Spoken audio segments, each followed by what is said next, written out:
Right.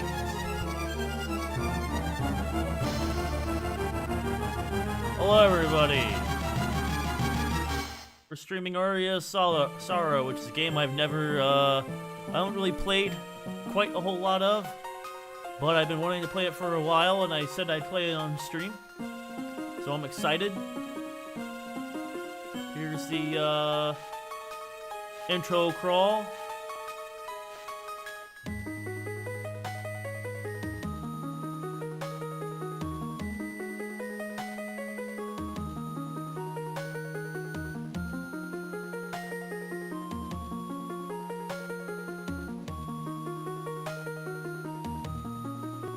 So essentially, Soma went to see a solar eclipse, and we're about to get all supernatural here. Let's go ahead and get into this. Yes.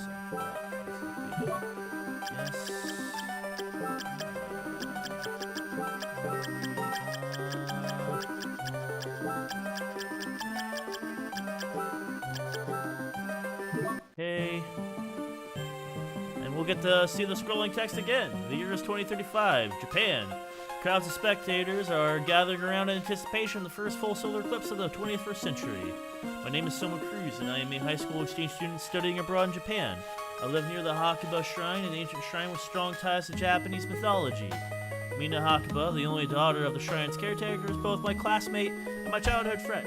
I started making my way to the shrine to see the solar eclipse with Mina, but for some strange reason, the stairway leading up to the shrine felt longer than usual, as if something was trying to keep us from our destination.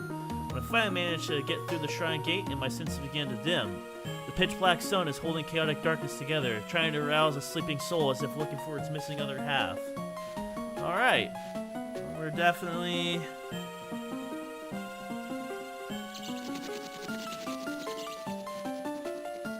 got a little investment here.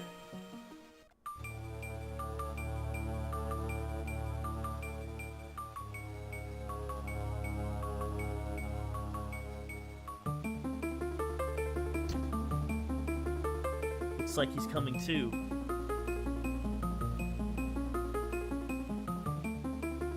Who are you talking to, man? Are you talking to me, or are you talking to the imaginary friends? What happened? So you just... Oh, that's who you're talking to. Hi, totally not Alucard. It's okay, Soma. His name is Genya Arigato. Skip the introductions. I have a few questions and answers now. Go ahead. Why have you come here? Where are we? We're in Dracula's castle.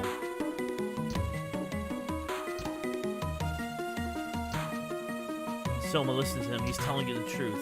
What the heck are you talking about? Give me an explanation. It's like this. An enemy! An enemy stand?!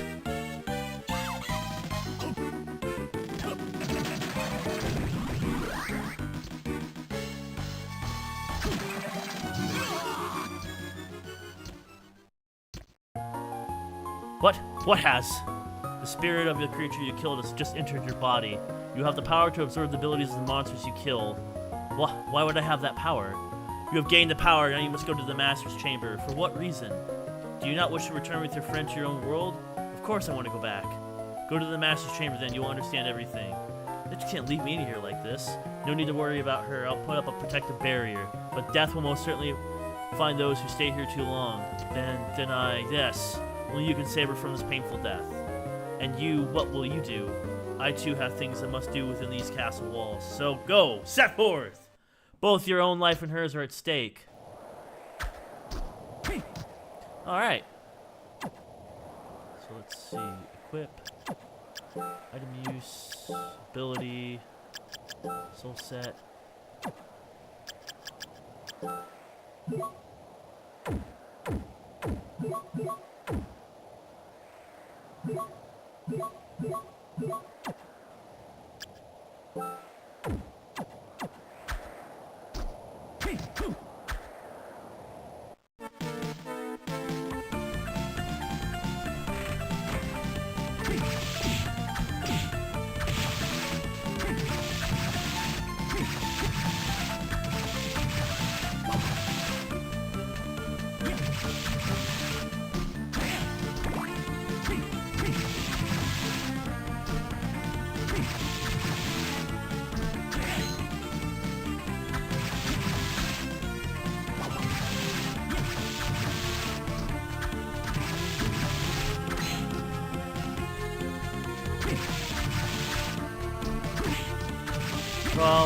I'll tell you what, Chad, I think the farthest I've gotten in this game is I've gotten to the, I want to say the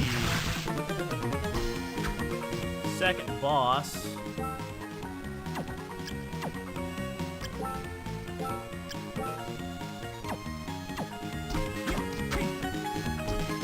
Before I stopped playing the game.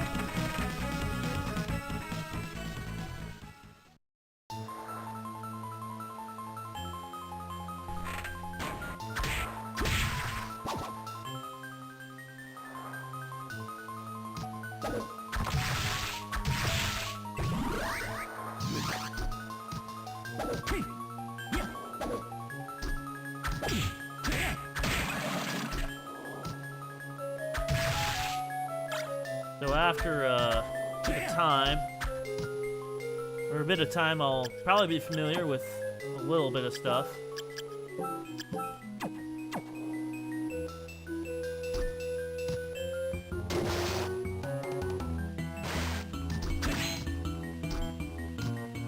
It's skimpy nighties all over again.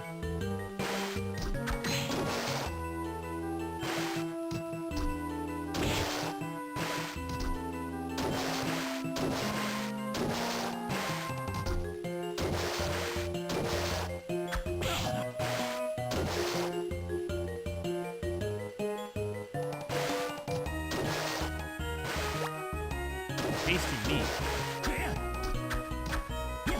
Any walls here? Nope. No breakable walls.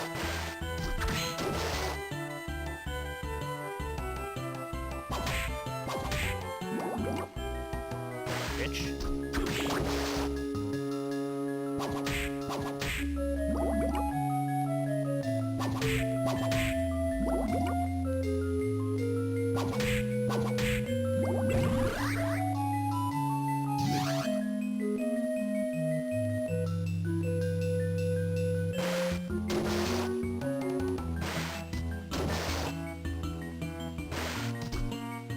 Best game? I don't know, man. It's kind of hard to beat Symphony.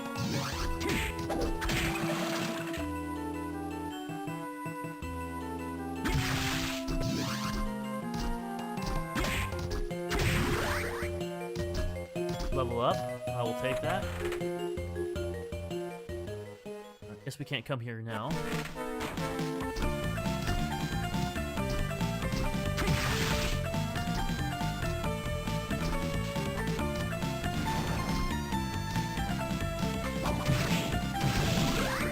Fires and water pistol. Backdash, pressing L.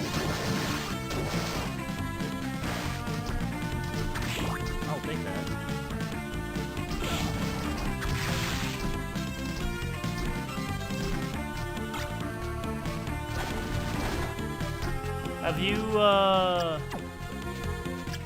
Have you beaten this game, Tion?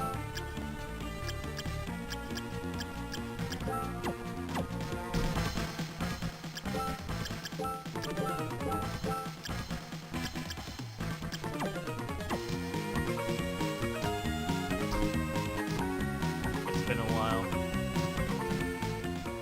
Oh, here we go. Save point. Yes, I will save point. Do a replay. It's been a while. Alright. Bet.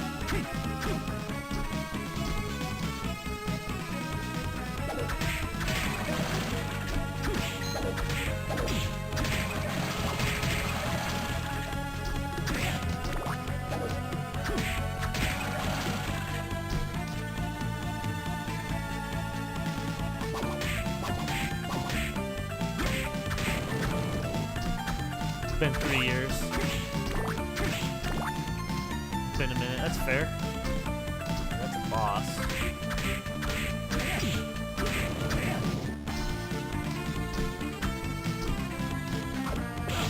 That's fine.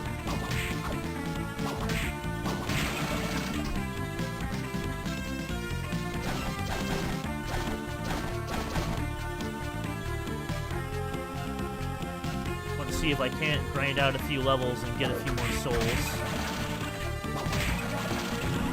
Kill bones.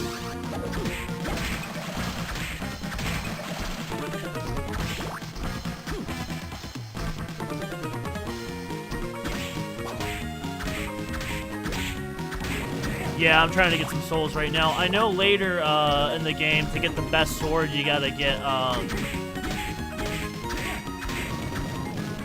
couple different souls. I want to get the Skull Archer's arrow thing, because I know that's really good.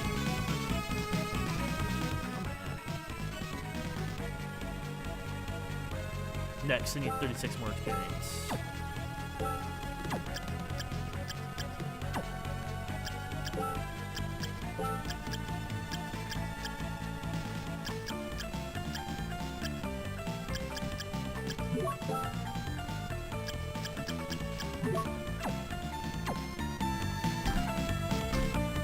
Yeah, the more souls you get, the more powerful they become, right?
God damn. Give me a soul!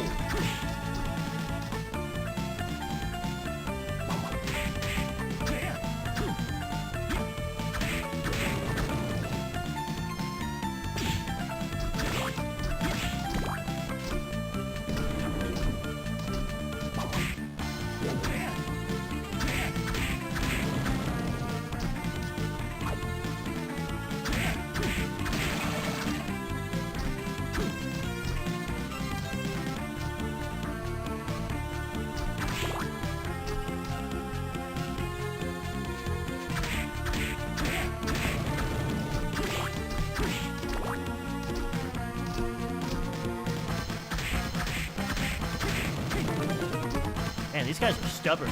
Give me your soul.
Alright, I'm gonna try this one more time, and then I'm going to probably go fight the first boss.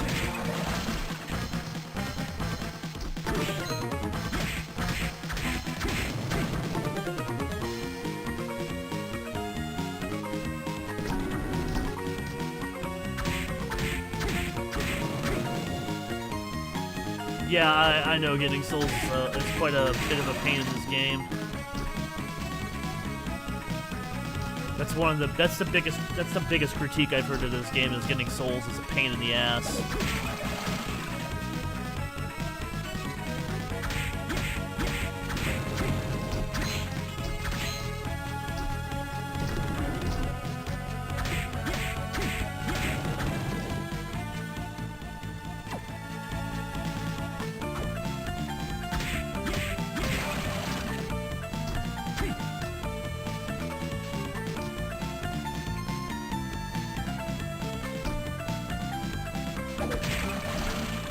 I watched a playthrough where somebody got all souls. 100% souls in their thing. It was Maverick Hunter X. And there were a couple segments where he, like... I watched some of Dawn of Sorrow. It's definitely better than that. But yeah, the grind for souls in it's so bad in this game that, like, he would, like, start grinding for them and then fade out and then fade in when he finally got it.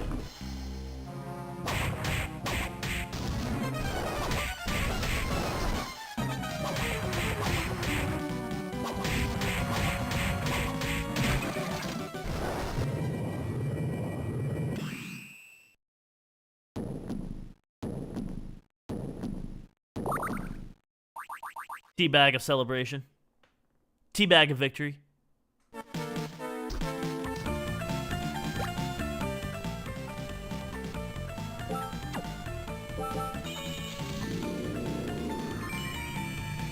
Get owned!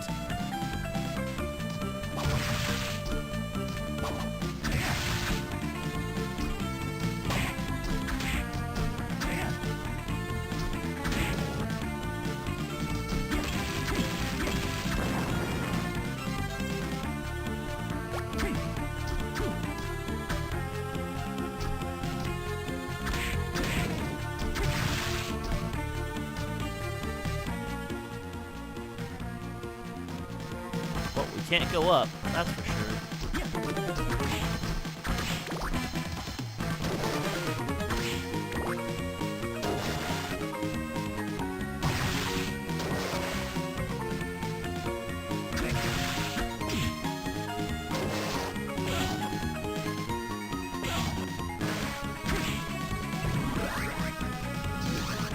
Now we can go up.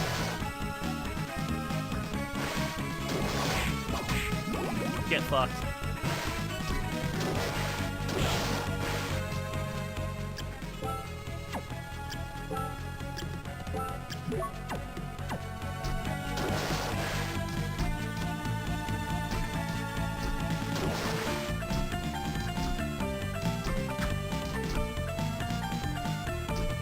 That's right.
Come on, you dinosaur fuck.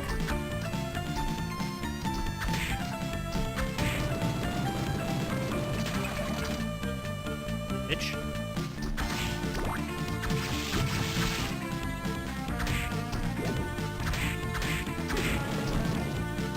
Try and get one of the combat knives from the zombie soldiers, because those are really good weapons.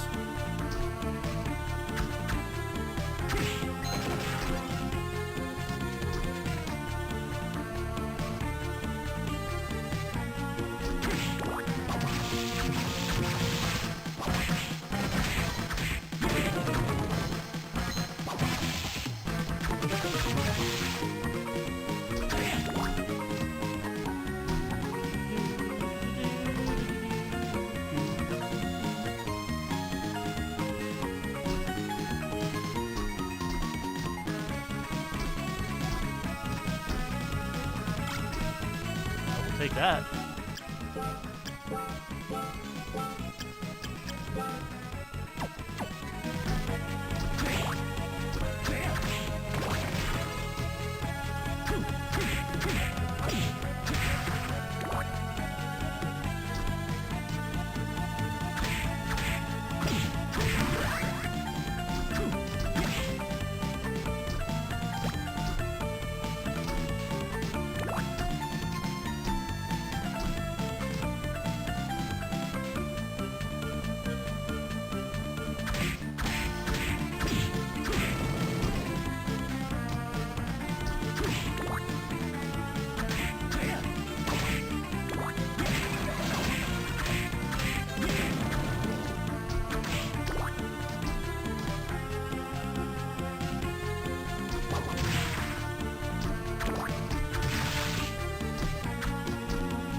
Scarf.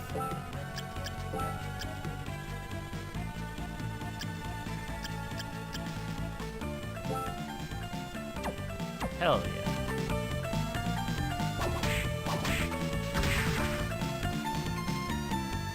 Now I can stay warm and kick ass.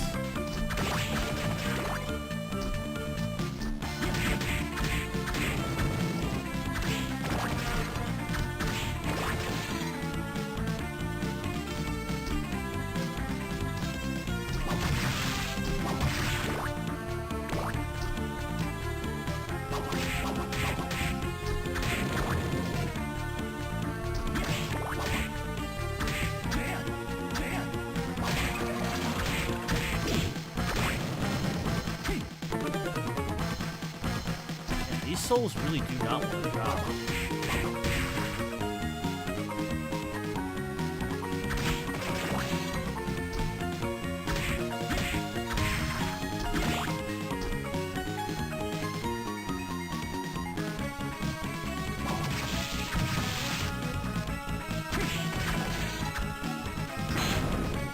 Don't grenade at me.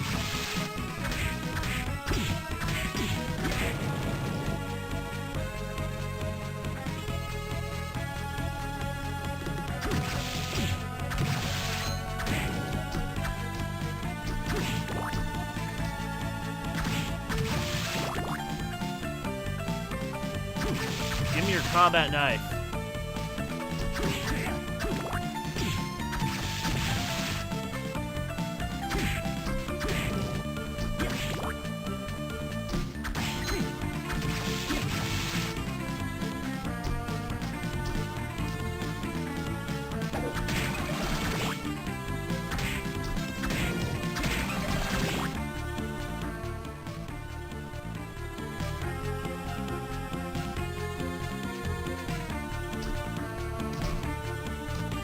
Save me so I can heal up a little bit.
Animania. Lol.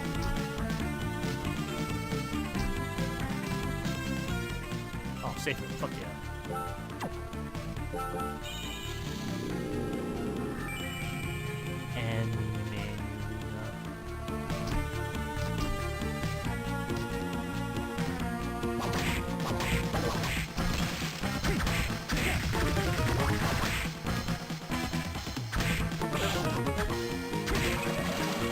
Fucking finally.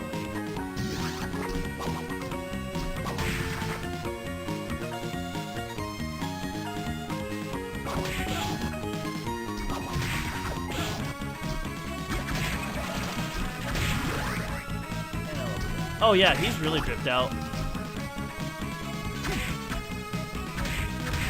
You got the fur coat and everything, man.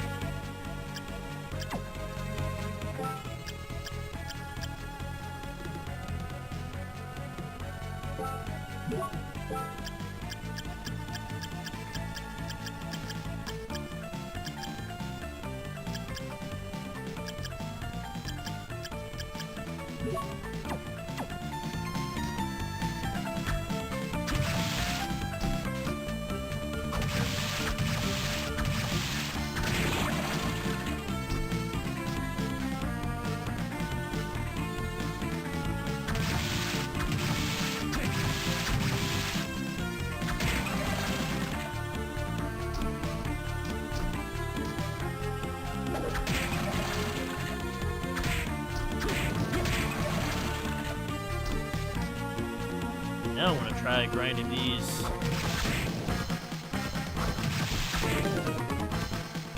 Soldiers, because I want the combat knife.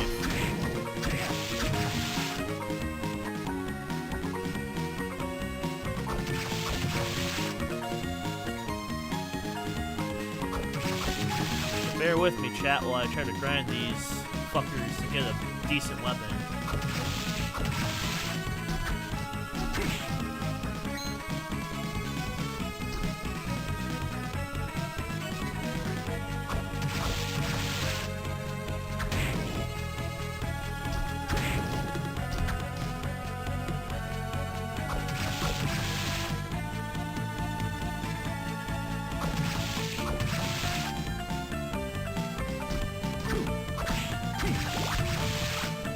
There we go. Fuck yeah, dude.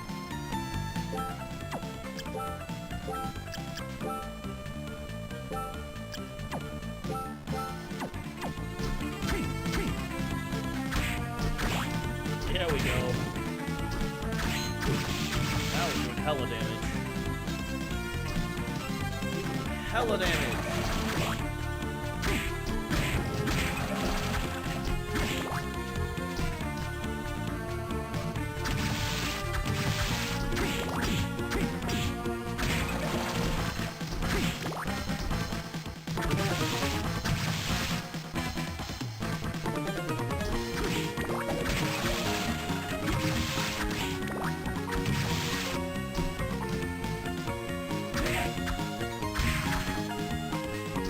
Our trusty keyboard, baby.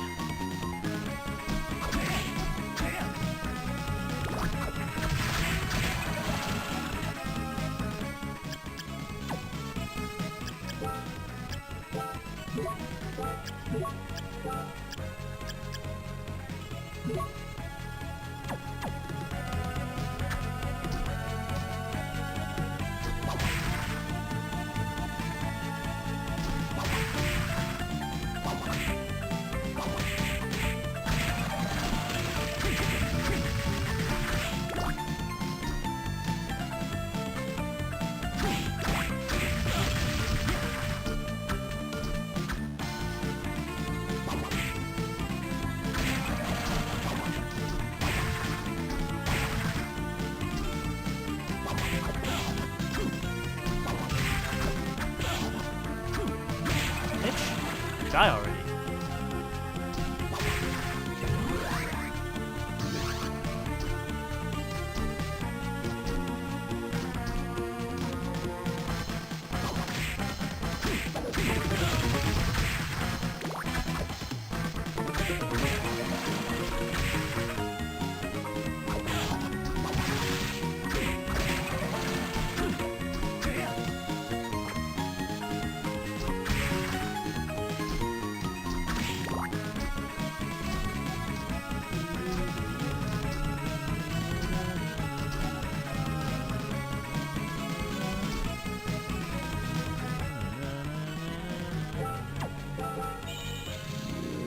Save.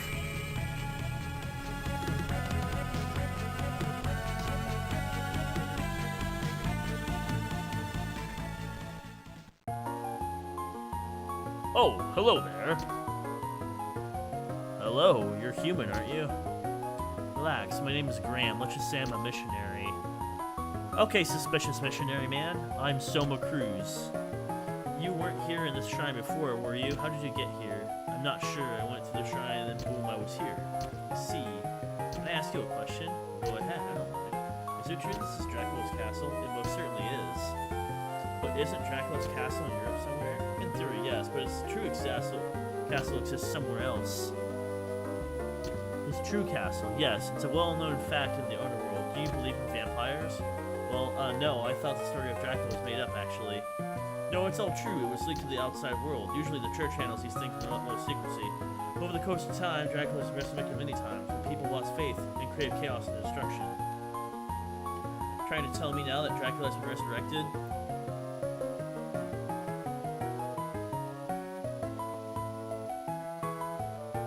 What's Hello. up, man? Welcome. I'm here. Listen, I'm not gonna be here for the entire stream, but you were gonna do one of my favorite Castlevania games and not have me in call at least once. Of course. You know, Dracula perished in 1999. You know the prophecy of 1999, don't you? Yeah, that great prophecy. Yeah, the Chad Julius Belmont killed that fucking Dracula once and for all. And we're never gonna see that. That's what the second season of Castlevania. That's what the second series of Castlevania should have been, instead of this bullshit they're doing now. Should have killed Dracula and then fast forward to Julius killing him, so we can do. Should have just shown Julius killing him.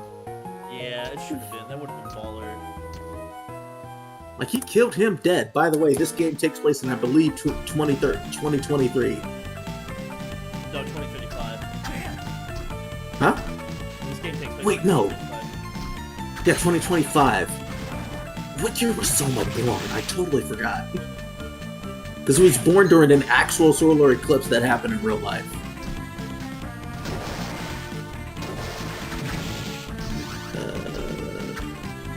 Soma Crew. Oh yeah, he was born in 2017.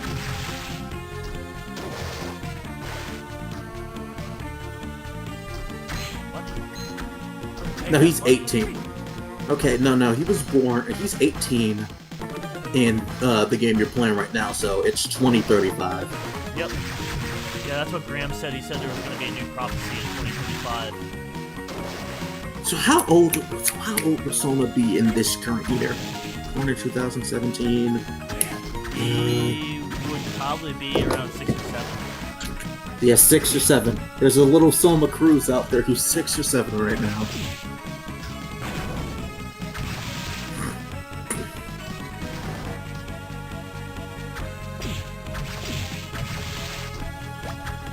So is Soma like... Is he half Japanese, half Hispanic? She is. I don't think he's Hispanic. Or is he half American? I believe he's half American.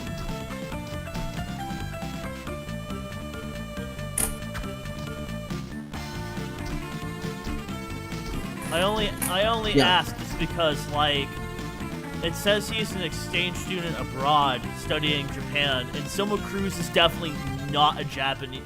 There is nothing Japanese about the last name Cruz, and I don't even know if Soma is like a Japanese name. If you can trust him, yeah. Oh, never mind. He is Hispanic. He was born in Madras, Spain. Madras, Spain. Interesting. But he's a Spaniard. He's a Spaniard man. Yeah. And then is he full Spanish, or is he like half? It's not saying anything about him being half, but it says in the Japanese version he's Japanese, so I'm just going to assume that he's Japanese Spanish based on that. About to say, because there ain't no Spaniards that look like Soma in real life. That's for sure. character. Yeah, but you also have to take into account of what Soma is. And that could explain why he looks like that. I mean, you're right. You're right. Because even now, you can tell that Soma's not exactly fully human. No, you're right. Especially when you consider that both Dracula and Alucard both have like white hair, basically. Yep. Damn, these axe armors are fucking stubborn about giving their goddamn soul up. Yeah, yes they are. That's how it was when I was first playing too. Fun fact, this is the first Castlevania game I ever beat. Really? Yeah. Beat it in high school.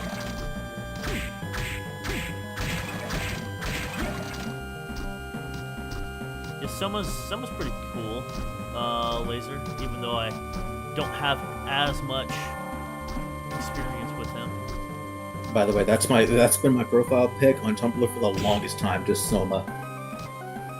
Yeah, I noticed that. I mean, that's fair. He's a good protagonist from what I've seen. I have not changed it once.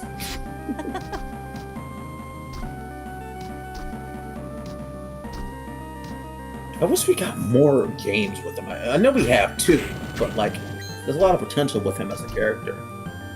No, technically we got 3 because of that multiplayer Castlevania game that we can't play anymore. We should play that multiplayer Castlevania game because it's a fuck ton of fun. There's a PC version of it that's free. I can actually Really? Yeah, I can get you into the Discord. It was made using Unreal. They're trying to reverse engineer a lot of the stuff to make it more playable. Actually, here, let me just invite you to the Discord server. Please do. Anyway, I'm gonna finish my test playthrough of test of Act 1. Instead of beating all of Act 1, I'm going to get all the companions. I think that'll be enough. And since the issue with Dragon Age 2 mods not working was the change morph, I'm now wondering, maybe that's why some of my mods for Origins didn't work, for my companions specifically. I only know there's one Castlevania game that people love or hate, and that's Lords of Shadow. Oh, yeah, you reminded me. I need to reinstall Lords of Shadows 2 so I can beat it, because I beat the first game, but not the second game. I've never played Lords of Shadow just because I've heard way too many controversial things about it. I enjoyed the first game, and the second game is pretty fun. Though I just learned that I actually missed a few plot details because I skipped the 2D game and apparently another game, but I can go back to that when I'm streaming it at some point. So I want to play all the Castlevania games on stream.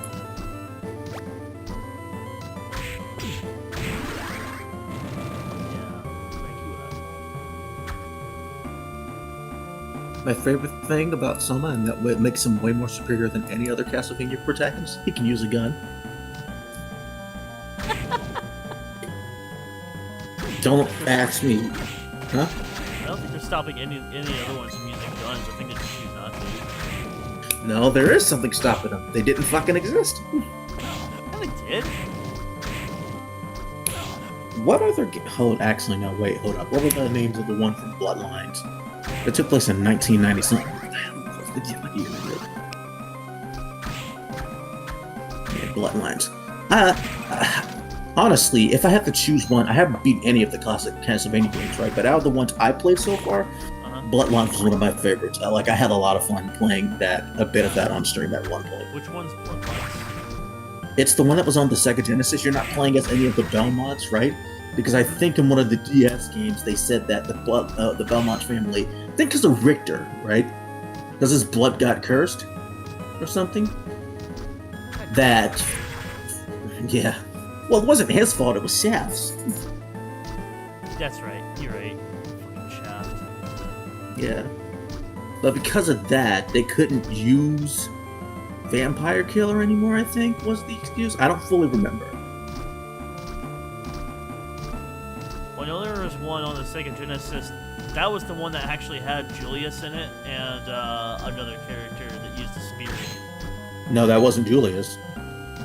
It wasn't Julius? That's the game I was talking about. Yeah, that's the game I was talking about. Hold on. That wasn't Julius. Let me fucking this shit real quick. I'm pretty sure. It was not. It was somebody who was using Vampire Killer, but he was not a part of the Belmont family.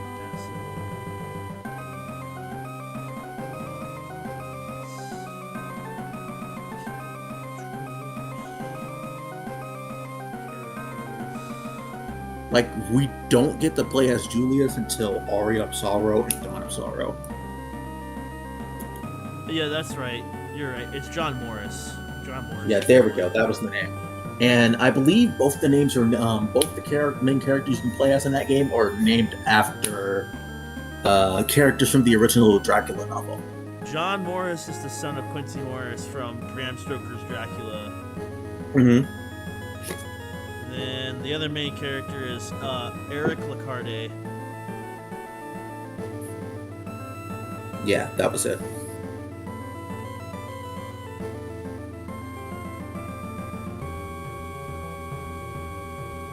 Here's a little crib, like it has all these years. It's due. But yeah, I'm gonna at some point, right? Probably this year. I'm probably going to stream Castlevania alongside Resident Evil because they give me similar vibes. They're not the same franchise, mind you, but they're like horror aesthetic games with a level of camp in them. And then Portrait of Ruin is a sequel to Bloodlines, which I want to play Portrait of Ruin. Same here. I've never played any of the DS Castlevania or 64. You're not missing out on much 64 games. I'm well aware, but I want to give it a shot, for my own Yeah, that's curiosity. fair. No, I've seen people play the 64 games, and I can tell, dude, they're so bad. They were dated. Games? They were dated the year they came out. With games, I thought there was only one. No, there's two. There are 2 games on the 64. Oh, okay. That's. How was Sonya Belmont was canon? I'm indifferent to her being not canon, just because if you look at the game, you can definitely tell like it does fucking fuck with the timeline, which is why she's not canon. Yeah, but like her banging Alucard and them having a kid together. Come on, it's the perfect way to end the Dracula Belmont feud. It is funny as hell. Also, she's literally the only female Belmont we play as. I just don't like how Alucard looks in that game. They did him dirty in that game. Yeah, he looks like a fun boy. Bro, not even that, but he has fucking like purple skin and shit or something like that, like green That's skin right, and purple he hair. did. It's some weird combination, and it looks fucking terrible. It is definitely an odd choice that they went with. Maybe they can make her canon somehow. Nah, they can't. Soma exists. Too late. Dude, that would be hilarious if someone was Alucard's child.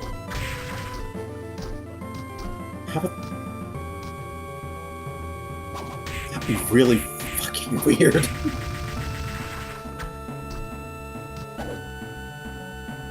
It's like, hi, Dad. I mean, son. I mean, Dad. I mean, son. I mean, Dad. I mean, son.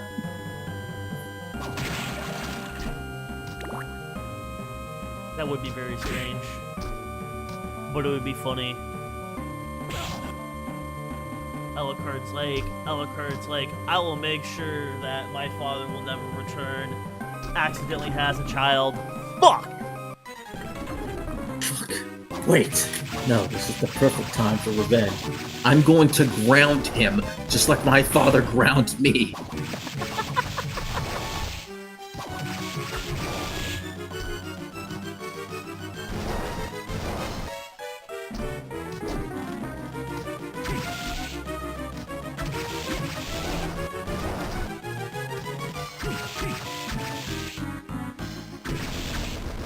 Get fucked.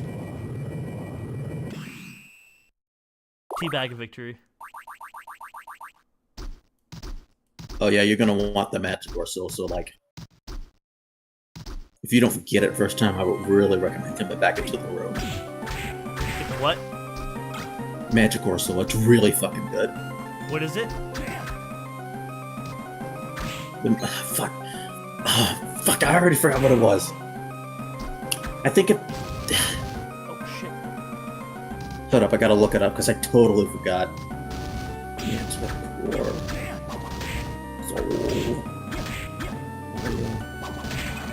Is it a soul I should get? Yes, it 100% is.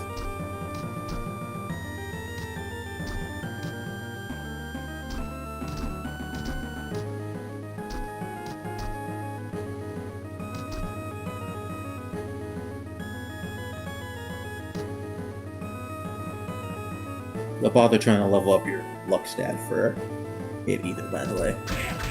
Just the soul drops aren't affected by that.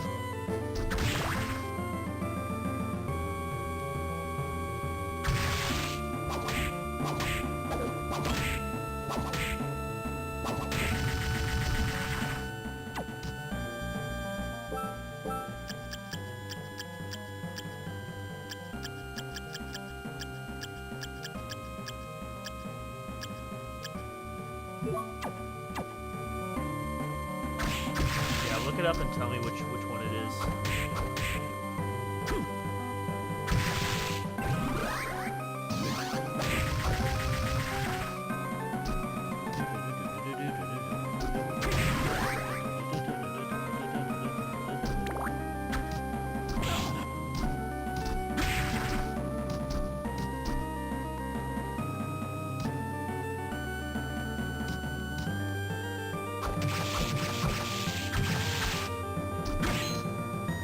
Dum dum dum dum dum.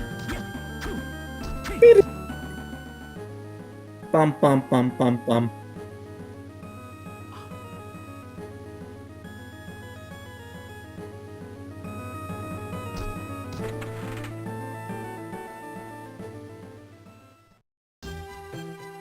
Study.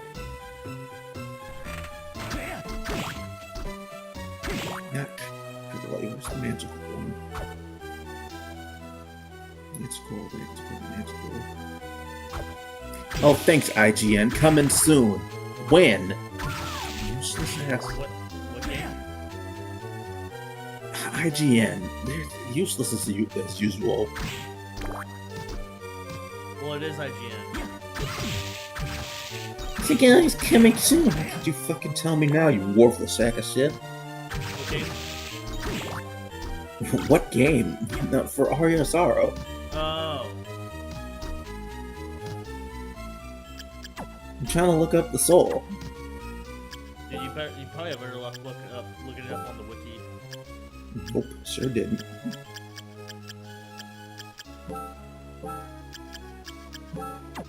Manticore, okay, yeah, it's one of the, okay, it's a move that costs a lot of MP, but it transforms you into a giant beast. It gives you invisibility for instance. You can just rush forward to an enemy, but it does like a lot of damage. Okay. There are multiple abilities like that, but Manticore's the earliest one you can get.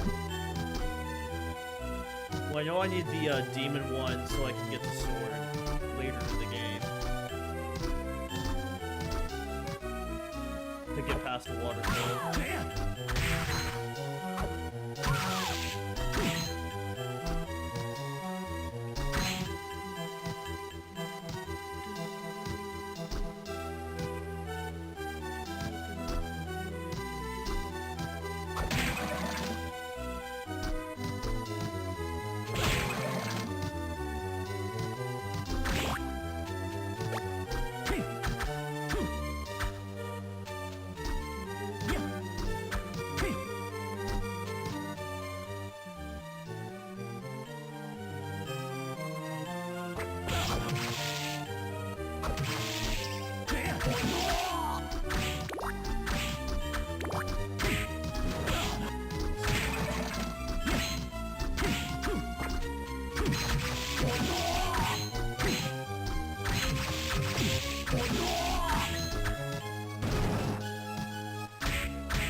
I'm here.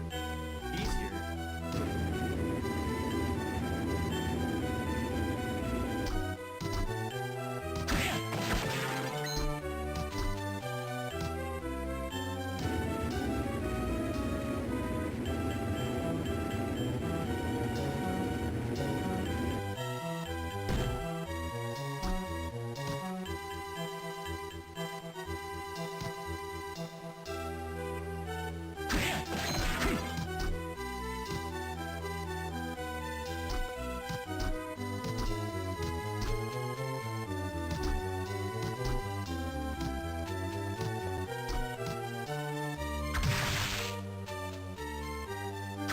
We would never get it, and I never want Konami to do it because they fucking ruin it.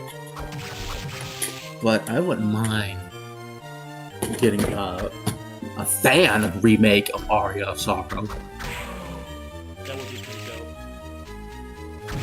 Keep Konami's grubby fucking necks off it. I can't trust them with anything. Unity curses. I see this new pro tag has unlocked the ultimate method of getting items, punching shit. Yeah, that's all Castlevania pro tags. Yeah, Soma's not special in that regard.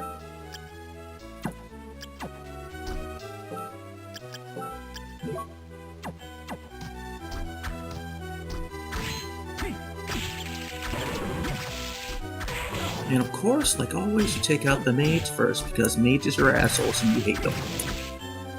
Or stabbing shit, I could say. The only difference between Soma and any other pro tag is that he's the only one that uses a gun. And you can't get a gun, get a gun. Yeah, gun sucks in this game. No, it's good. It's good. It's good. No, it's not. It's fucking terrible. You have to, like, Yeah, I do know all it's kinds terrible. You have to do all kinds of fucking shit to get it, actually worth using. Yeah, I know it's terrible, but it's a fucking gun in a Castlevania game. That alone is worth the novelty. It is hilarious. Soma be like, I may be out of mana, but I ain't out of options. Listen, I'm going to defeat you. I have my friends, my love Mina, and this gun I found behind this waterfall. Wait, a gun? That doesn't belong in Castlevania. Oh. It's 2035, buddy. Everyone's using guns. Bang, bang, bang!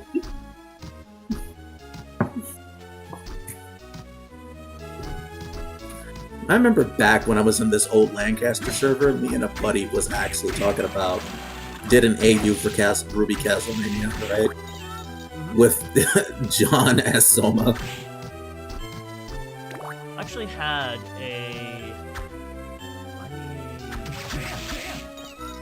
fuck.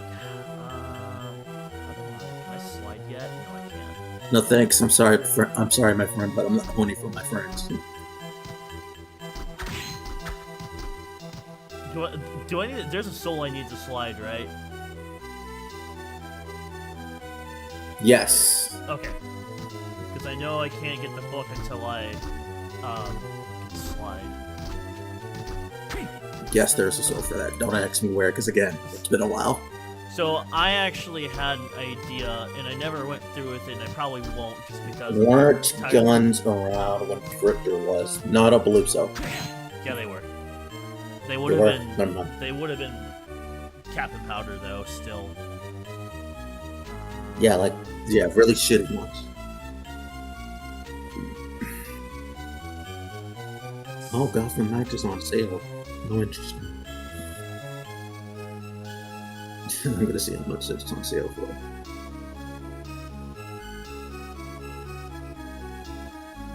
$11.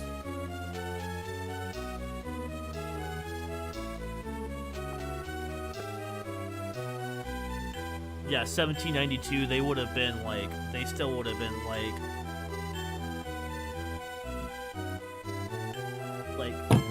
Captain Powder, basically. They would have been garbage. Oh, look, it's Yoko. You're a Soma, aren't you? Oh, yeah. Must be him. Yes, but who are you?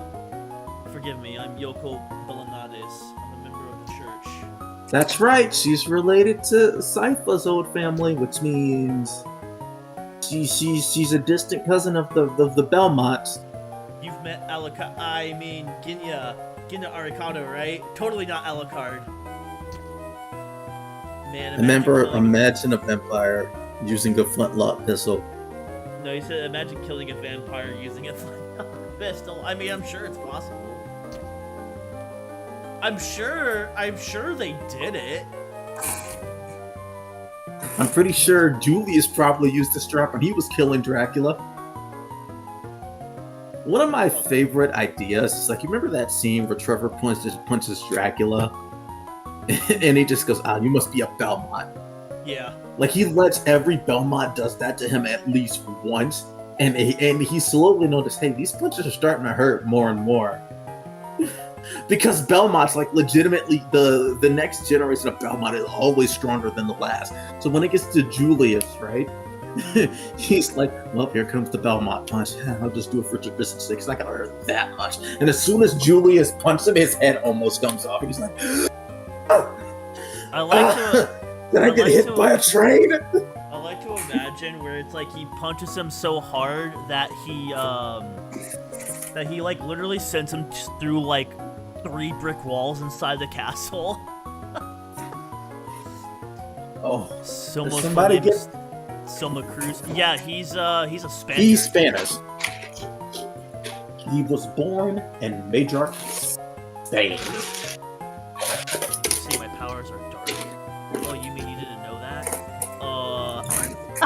Soma, how did you not know that? Essentially, you have the powers to rule over command monsters. And rule over monsters, I have no desire to do that. And you're already... See, and that's why you're already better than Dracula, Soma. It's like a weapon. It's used to decide whether to use it for good or evil. Well, when you put it that way, I feel a little bit better. Since I got this power, I begin to lose my sense of myself. You are yourself. There's no one else you could be. Don't second guess yourself. Be confident. That's most important. I think I understand now. Thanks, Yoko. That used to be in Think by people. Oh, I forgot to ask you. Have you seen a man named Graham? Graham? Yes, I met him earlier. Be wary of that man. I believe that he will inherit Dracula's powers. No way! He did not look like a bad guy. Well, Soma, just because people don't look like bad people doesn't mean they aren't bad people. You gotta remember, he's like 18 in this game. He's not developed. You're right. And I've got a bridge to sell you. Don't be fooled by his appearance. He's not who you think he is. Alright. And then Yoko does a very slow walk out of here.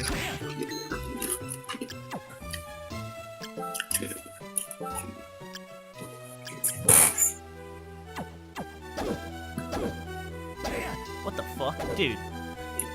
Look at the animation for the hammer. Oh, wait, hold up. Dude, look at Soma's arm. Hold up, show me? Because the stream's on a delay on my end. Oh, yeah, it's ass. That's so low effort. You know, funny thing is, I want you to picture Excalibur, but still in the stone, and Soma does that exact same animation. I've seen it. Oh, it's so bad. Oh, listen here, you little bitch. This was released on the Game Boy. I know. Soma has unlocked Hammer Rose. It's still funny as hell.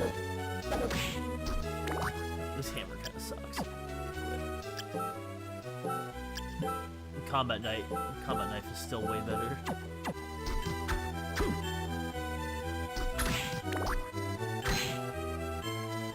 Soma says,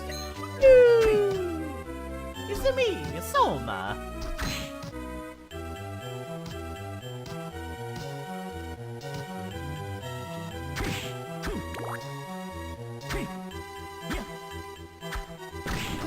Meh. Beep bo bo bo beep bo bo beep bo bo bo beep beep beep beep beep beep beep bo bo beep beep beep bo bo bleep bloop bloop blop bleep scoop bloop. Damn, Aria,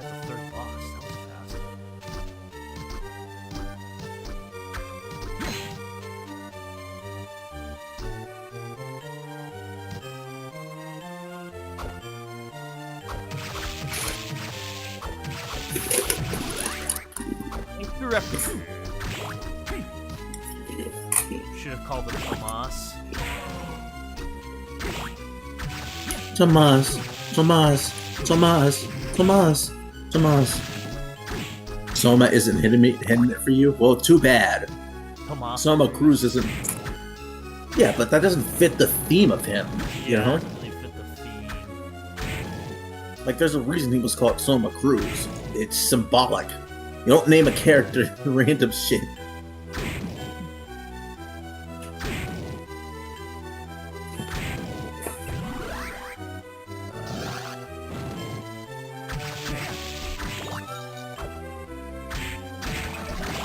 Oh, so I was going to tell you, I actually had an idea, and I actually had a pretty extensive thought put into it. And it was a Castlevania / Ruby AU, except it was basically John-centric. So, on the way to Beacon, John basically ends up in Castlevania just because Castlevania does what it wants. And he... Because this is, like, still, like, pre-Aura John, right? He ends up basically getting his ass beat. And, the current person trying to resurrect Dracula is working with Death. And just to add insult to injury, they take Crocea Moors and they break it into 8 pieces and scatter it through the castle and then kind of leave John for dead. And so John is able to will himself back up and finds basically a grimoire. And this grimoire basically allows him to kind of do what Soma can do, in that he can collect the souls of the enemies he comes across, and this allows him to kind of like stand a better chance against the castle. But it also allows him to basically learn all of the movesets and skills. And so basically the grimoire allows him to see the memories, right? And that becomes a big theme, is memories. And through the grimoire, John is able to basically like learn, and then through practice able to do like a lot of the stuff, like he's able to become a swordsman, yada yada, blah blah. And as he journeys through the Castlevania, and starts gathering up the pieces of Crocea Moors, he also starts finding other people who are also in the castle. So eventually he would find fucking, what are their names? The 2 dudes who served Dracula in the fucking TV show. Fuck, I can't remember their names. Isaac and They were in the games beforehand, though. yeah, they were in the games beforehand. Fuck, Isaac and who's the blonde kid? Hector. Oh, blonde kid? Hector has blue hair. That's who I was thinking of. Basically, BT dubs, real quick. Yeah. For B, Soma's first name means, you know, the entire body, representing how he has the power of domination. His last name is a pun. It's for Cross.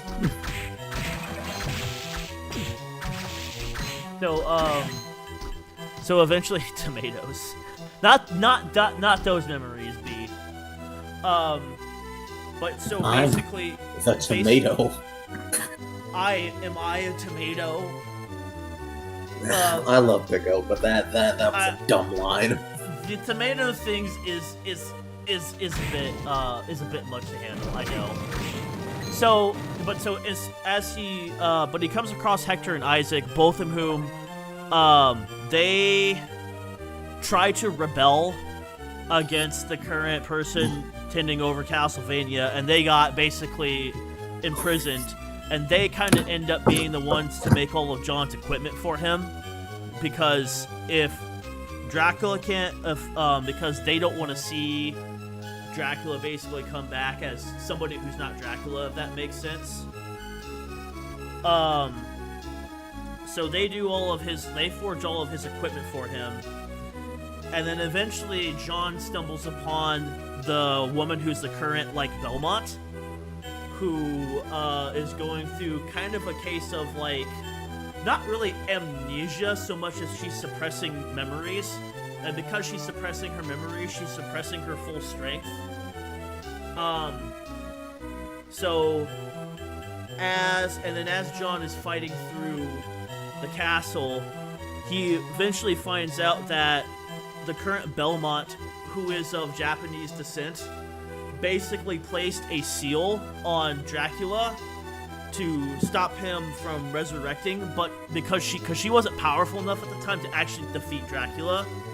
But this caused her to, one, lose a lot of her strength, and two, it caused Castlevania to basically have its place in reality disrupt, and that's I'm gonna why be real, Joey.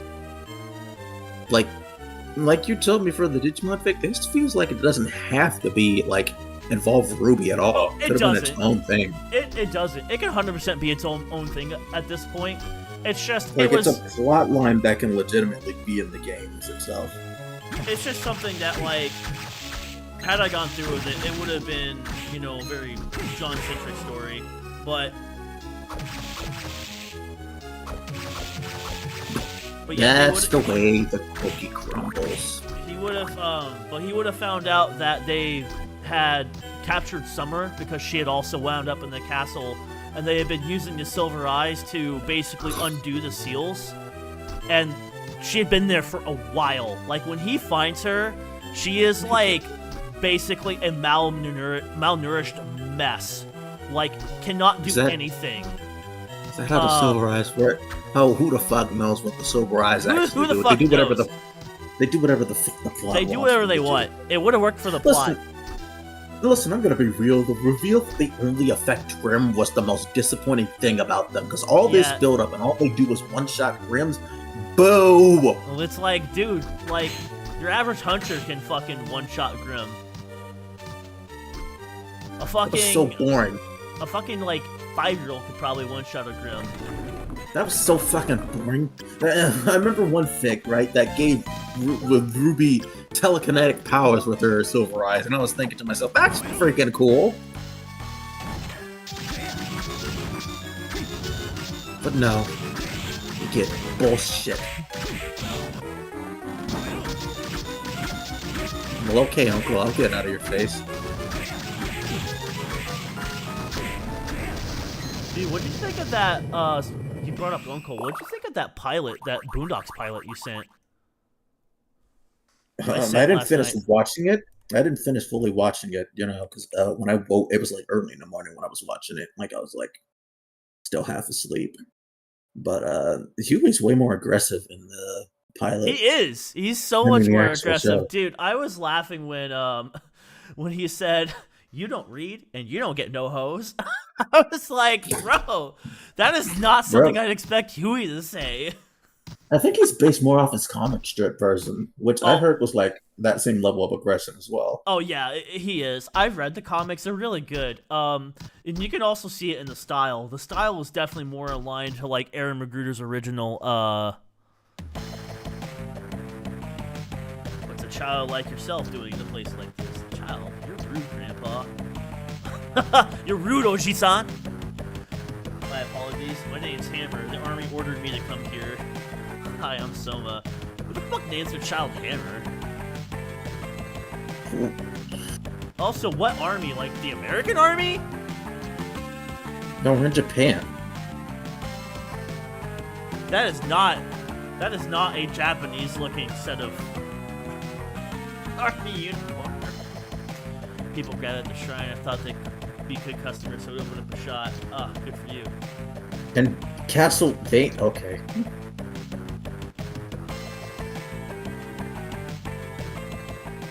Shop, huh? I don't get it. Fucking... I can double jump now.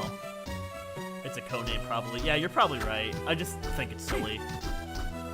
Cool, I can double jump now. Now I can get access to all those places I wasn't able to get to before. Oh my god, you're Zero? What's up, Michael? He is here. I am here, All Might. Ah, ah, ah, ah, ah. Fear me, for I'm All Might. Yeah, go All Might. Are you scared? You should be. I'm All Might. God damn it, Michael. Michael said he I used the the gun. Of course. He's American. Hello, Delilah. Welcome to the stream. It's nice to see new faces around here. But yeah, I just had a very extensive idea, and then eventually, there would be an And then incident John where- gets a harem. No, John would not get a harem. What the fuck's wrong with you? Come on, you already know the answer to that. Listen, man, I am not a basic Tumblr user, okay? I don't do harems. Harems are for the uncreative and the weak. Except for the guy who writes the 100 Girlfriends Who Love You a Lot. He's unnecessarily creative with his shit. Yeah, but like, I can hear the computer in the background. That was my Alexa telling me the weather for tomorrow. You want to pop on voice chat, Michael? Sure. Let's see why not. We gotta swap to, hang on. We gotta swap to the Lane voice chat, though. I am flying. I am bawling. Yeah, Tion, hop into the Lane. Yeah, Michael, hop into the Lane voice chat. Come on, let's go to the Lane voice chat, Tion.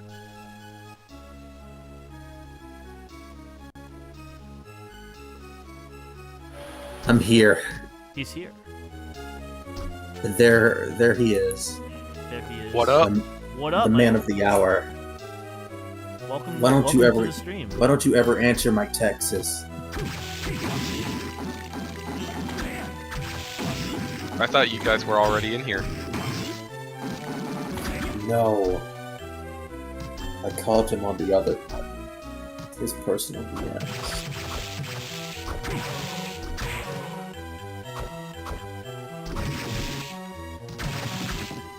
How's it going, Michael? So, We're It's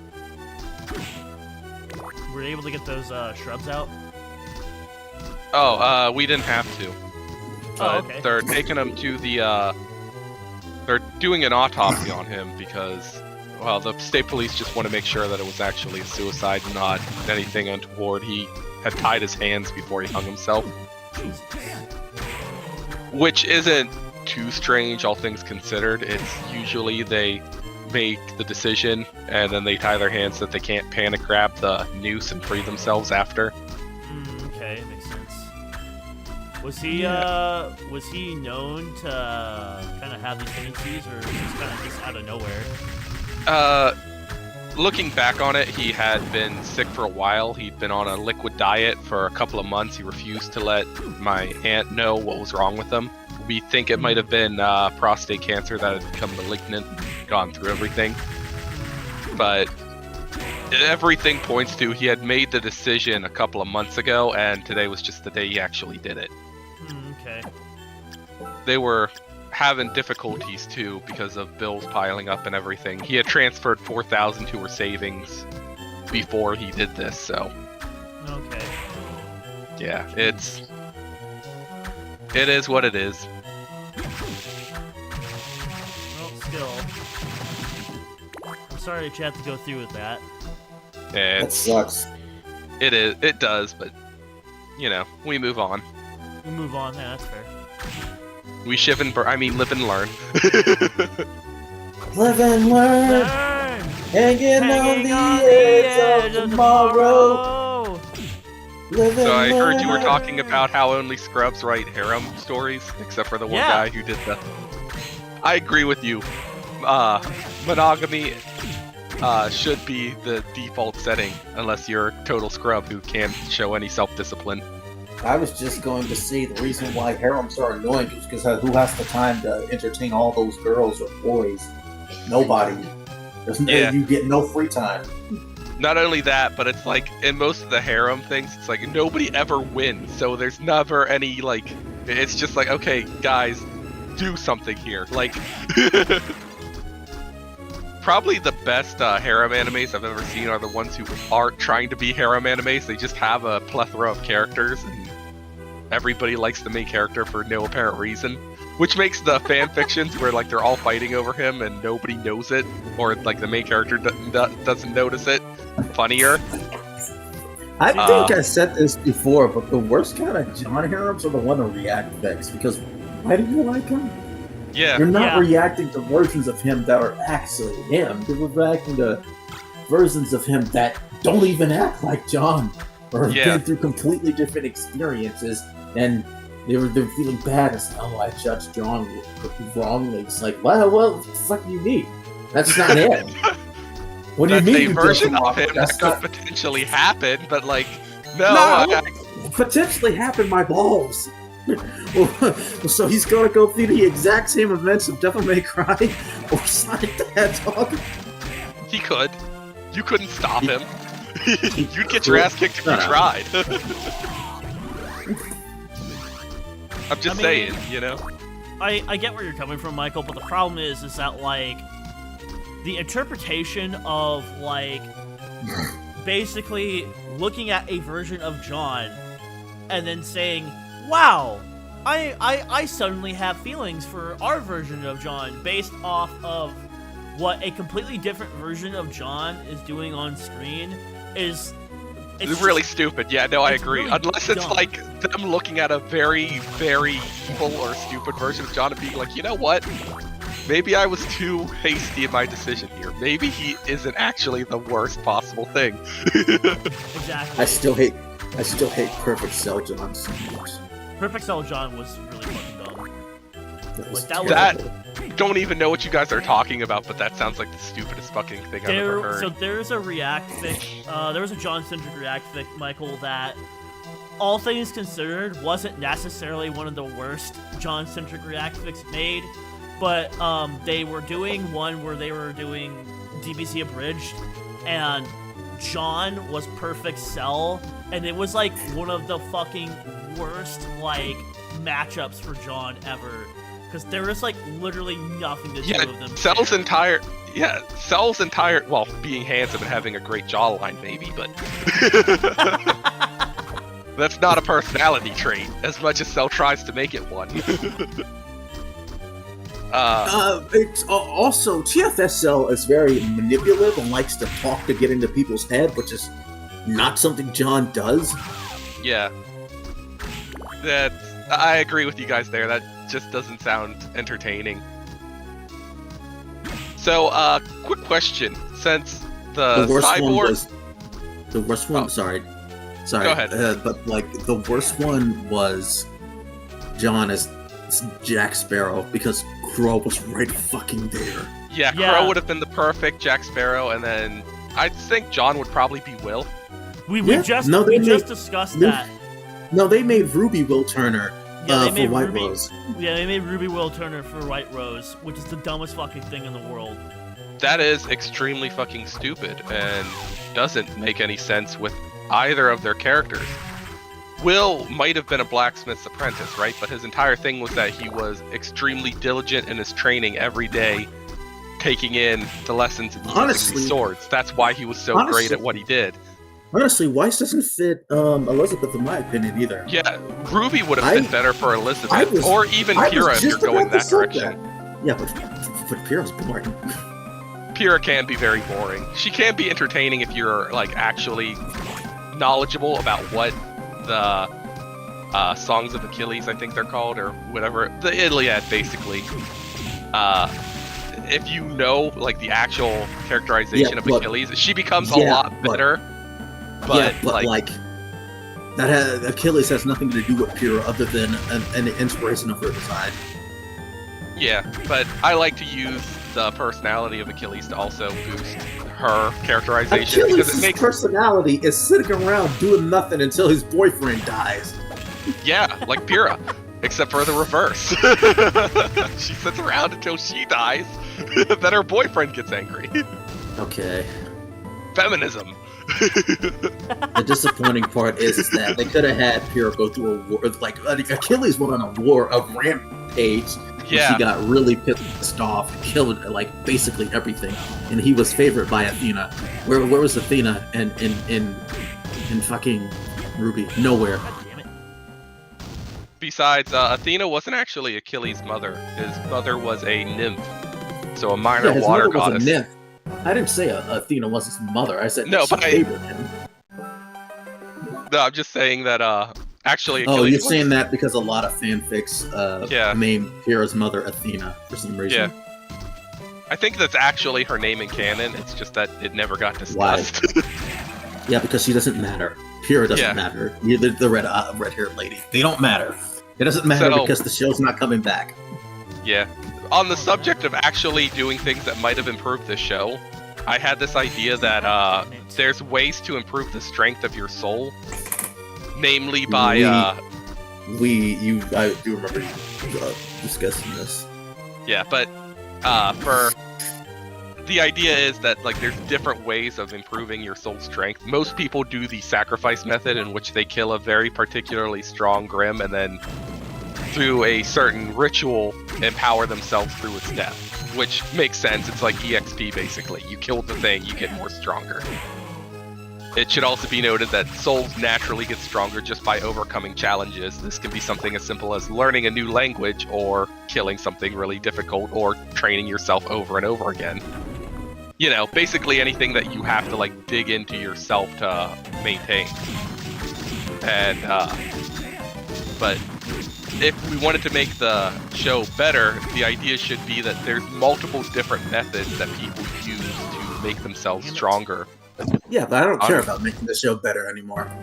Oh, I understand that. I'm just saying that for like world building in general, it's useful to look at things that they did wrong, and yeah, basically demon absorbing. But Sounds like a ripoff of what Soma's doing. well, Soma is a ripoff of what cultivation stories like Jinza or whatever it's pronounced like. No, he's not. To be fair, Tion, like demonic absorption and such is not something that's like strictly iconic Yeah, I to know. Soma. Yeah, I know. I just wanted to bring it back to Castlevania. You know, a good franchise. Yeah, well, that's basically what it would be. It's EXP absorption, you know, stuff like that. But then different methods of improving yourself are throughout the world, and people have to basically choose one in order to become better. So one idea I had was I know another good way they can improve it. Making training actually matter. And well, that's what I was getting at. And like, you know, actual unique, you know, weapon add-ons for them. Ren got that stupid fucking rail thing in volume like 7 that never fucking worked. Oh, and In his fact, stupid you can fucking... It's zip bad that line I don't thing. even know what Yeah. you're talking about, but I can pretty much see what Bro, you're talking about. every time he used it, like it's so telegraphed, right? So you could stop it. And every time he uses it, he gets hurt. Yeah. But Are you talking anyways, about that fucking split kick thing he always tried to do? Yeah. And it never fucking worked. Yeah, he always gets hurt using it. Such a dumb fucking thing. It was a bad upgrade. Like the zipline thing idea was good, but like he used it in the worst way. He should have been using it to like zip around the battlefield to to finally land it, like Spider-Man. But he didn't do that because all I'll the be Ruby right back. I characters gotta are take a dumb piss dumb quick. dumbs. Okay, that's fine. Wait, what did he say? He has to pick up piss? You guys gotta go to the restroom real quick. Oh, I thought he said pick up piss.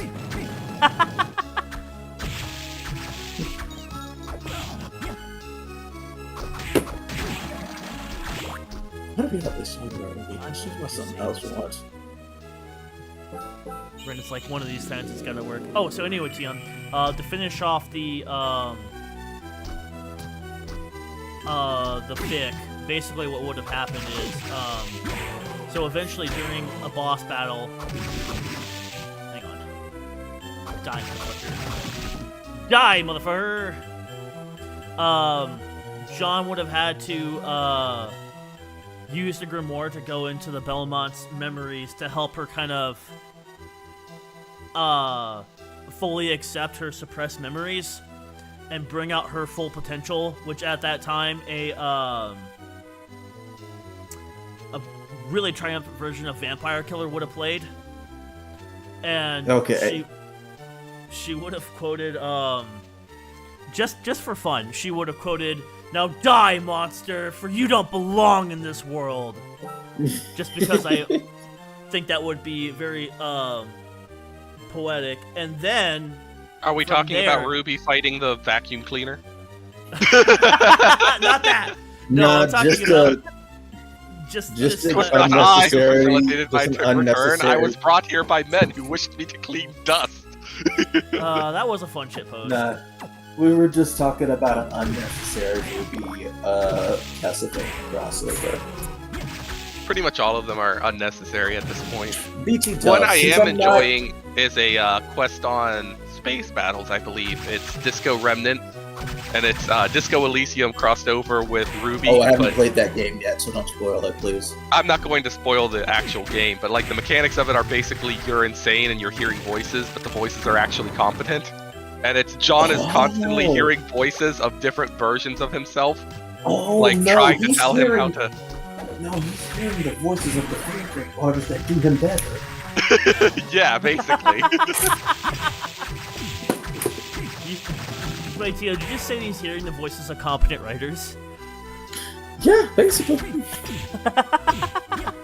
Yeah, that's essentially what's going on. You also roll 6-sided dice, so, that's fine. Yeah. One thing I will say about Ruby is that their gaming system is actually pretty intuitive for their tabletop RPG. You just roll 6-sided dice. When you do cool things, you get more dice to throw at the thing. And instead of stats being like, oh, it's this number arbitrarily, it's like, okay, on a scale of 1 to 5, how good are you at this particular thing? And it goes down from 5, so that, it's like, oh, well, you're not necessarily absolutely terrible with this thing, it's just not what you focused on in training. And it makes it so that it's more about, like, how you play your character than how you built your character. So there's less mechanical advantage and more roleplay advantage for it. Which is a neat system. Yeah, and I will give them credit for that. Alright, well, that's the last credit I'm going to give. But, since we're on this topic, since I'm not writing it anymore, you guys mind me telling you what I was planning to do with the Ruby Digimon figure I was going to write? Yeah, sure. Before you do that, Theon, let me just finish what I was going to say. So then... Oh, yeah, absolutely. Once they do that for her, John finally gets the last piece of Corsia Mors. And then the Devil Forgers tried to repair it, but they're like, they won't let us repair it. There's something preventing us from forging Corsia Mors together.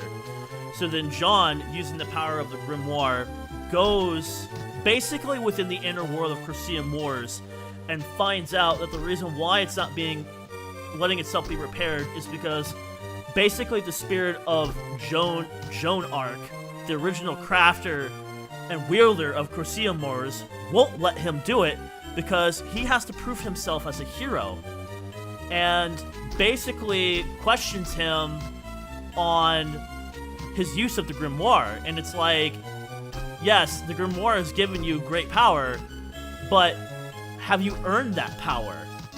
And this kind of causes John to have a bit of a crisis. And because he has that, he can't really fight at his full strength, and so he gets basically his ass beaten and tossed out of the Corsia Mors spirit world. And then that leads him to having a conversation with Summer over, the use of the grimoire. And she's like, what does it matter if you use the grimoire? What does it matter if the skills may not be your own? A weapon is a weapon. How you wield it and how you use it is what matters. And on being So a basically, hero, Summer's thought process is get good, scrub. If you want to complain about people using the meta system, then you should have actually built something better than just, I'm gonna swing my sword at it. Oh, look at me. well, yes, there is that, but also, on being a hero, she's like, I think you're a hero. You saved me. You're currently in the process of trying to defeat Dracula and destroy Castlevania. Being a hero doesn't have to have this strict requirement. It ultimately boils down to doing the right thing. And if you think you're doing the right thing and you have good morals, then what does it matter what other people think? So with that in mind, John does go back in with his resolve strengthened, beats Joan. They have a heart-to-heart over what it is to be a hero, and in the process of that, the spirit of Joan unlocks John's aura and allows him to forge Crucia Morse back to its full strength, like as strong as it was during her time. And then that would eventually lead into them beating Dracula, and then Dracula's like, you might have beaten me now, but I'll be back. You'll see. And then after that, I didn't really have an idea of what was going to happen post Castlevania, most of those ideas. Most of those ideas where you're like, okay, well, you did the cool crossover part, but now you're into the boring actual canon part. What now? Well, I think the main speculation should be that John doesn't go to Beacon after he defeats Castlevania. There's no point to it, right? Right, and that's what I was thinking, because by that point, literally, John has basically, the in-game, equivalent of, all the strongest, gear. Yeah, so what you should do is what I say should have been done with John from the very beginning, in which John becomes a sort of lightning rod for pretty much all grim activity. He's at the level where it's like fighting Superman. You're not interested in actually beating Superman. Nobody thinks they can beat Superman. It's all about the secondary objectives that are going on behind the scenes during the fight. And that's what makes Superman fights so interesting, because Superman can punch a guy really hard. Everybody knows this, right? But can he punch a volcano and make it stop hurting people? Can he stop a flood in time to prevent property damage and harm people around him? Can he fight this bad guy while also keeping the people safe? And that's right. what it should shift from focusing on John, who's at the end of his arc, to focusing on Ruby as they kind of grow up in this world now, where there's a solid hero fighting all the big bads that are open, and they have to deal with the shadow war going on in the background, where they're fighting. That should have been Crow. Crow is the Shadow Warrior, though. He's the main focus of the Shadow War. So I could see him being John's opposite here. John is the guy who stands up and says, yes, I'm here to fight for justice. Crow is more like Batman, although not at all like Batman. I'm just saying that he holds the same character arc as Batman, where he's fighting from the shadows, and he might be the best person to fight from the shadows possible, but he's not the Paragon White Knight who stands up and says, this is what you should all be striving for. He's more of the, if you don't all act right, I'ma beat the shit out of you. Yeah, that's definitely Crow in a nutshell. Yeah. Crow is, okay, look, we tried the whole, open hero thing that Summer wanted to do, and she died horribly. So what we're gonna do now is, I'ma just murder you from the shadows, and we're gonna call it a day. And I don't care if you complain, because you'll be dead. Oh, it's not honorable, says the dead person. It's not honorable. Hey, you know what else isn't honorable? A fucking gunshot to the knees. Yeah. You don't see me crying about it. Yeah, get over it. The horrible heal like you big pussy. I could actually see him saying that. But I was gonna my idea for just one thing. Yeah, explain your ideas. My original plan and I went over this multiple times, so prepare for a lot of Digimon jargon right now, is that a lot of Digimon were coming to Remnant, right? They're originally going to go to Earth, but due to some shenanigans, specifically because of Summer's father, they end up on Remnant. And the reason why they started all transporting to Remnant is because one of the main computers of the digital world, Yggdrasil, like in a lot of stories, decided, hey, just made a weird decision and decided, hey, there are too many Digimon in this world. Let's start killing them. So he tells his group, the Royal Knights, to start going out and kill Digimon. And at first I said it was going to be the X-antibodies only, but then decided that the Yggdrasil decided that they needed to kill, in order to lower the population, kill all Digimon. But that leads to a thing, because Digimon rarely breed like humans and Faunus would, right? They just don't see the reason to because of rebirth. So they started destroying the eggs they come from as well. And not all the Royal Knights are particularly okay with this. And that's where Summer's dad comes in. He, researching the digital world, ends up there, figures out what's happening, a few months after spending some time with a baby Digimon that he raised for a few months and sends to Earth to hang out with Summer, mainly for protection, right? Thinking that he can handle it on his own. I didn't mean to ignore your comment. I saw the comment. I thought it was funny. What did he say? He said, damn, Grandma, you mean old bitch, when I was talking about Joan of Arc beating John's ass. That actually didn't show up on my the chat. You might So- need to swap to live chat, Michael. Oh, I'm on top chat. Never mind. Yeah. That's probably why it's gotta be on all messages. But yeah, my thing, so, Eliza Smith, that's the name you gave him, right? Eliza? What name did you give him? Elias. I gave him Elias. Elias Rose sent Callum back to Summer mainly for protection, right? Along with the Digivice, not because he thought that Summer would actually need it, right? But you never know, you know what I'm saying?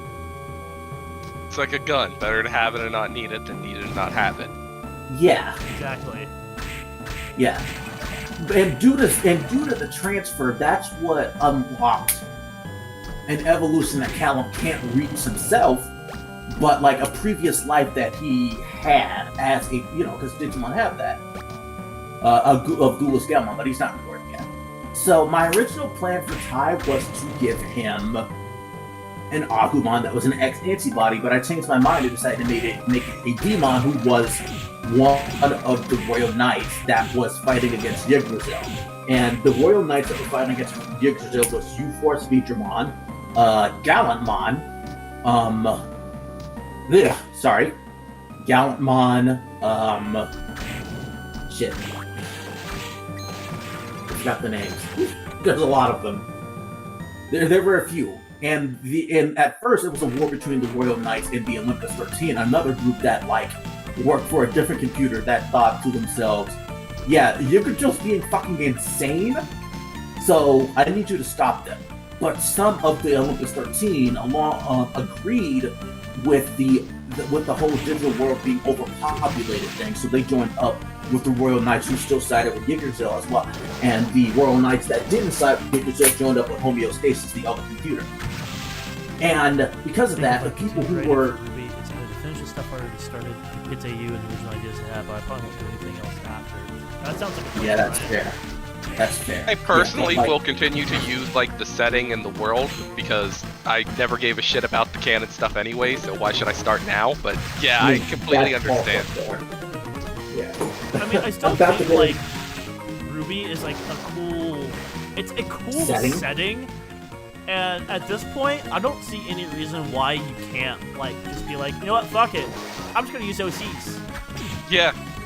Yeah. I don't think I'll use OCs, but I think I'll basically use OCs in which, it's I'll start off with how they actually started in the show, but instead of doing the bullshit that RT is doing, I think I'll actually follow, an internal train of logic. You mean you'll have the show actually make sense? Yeah, I think if I write a story, I'd have it make sense, at least internally. It wouldn't make sense for our world, but, I mean, come on, they live in a world of bloody evolution.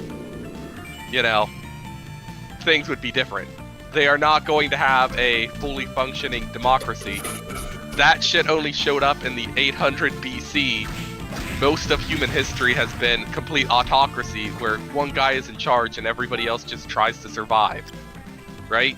Right. So they would have something like that. Even the fairy tale version came from basically the roots of the Roman Empire, of like, you get what I mean? Like the fantasy kingdom, you know, medieval thought came from the roots of the Roman Republic. And the Roman Republic came from the roots of the Greek city-states. And they in turn knew about the Mycenaean Greeks. The Mycenaean Greeks were very much a top-down palatial system.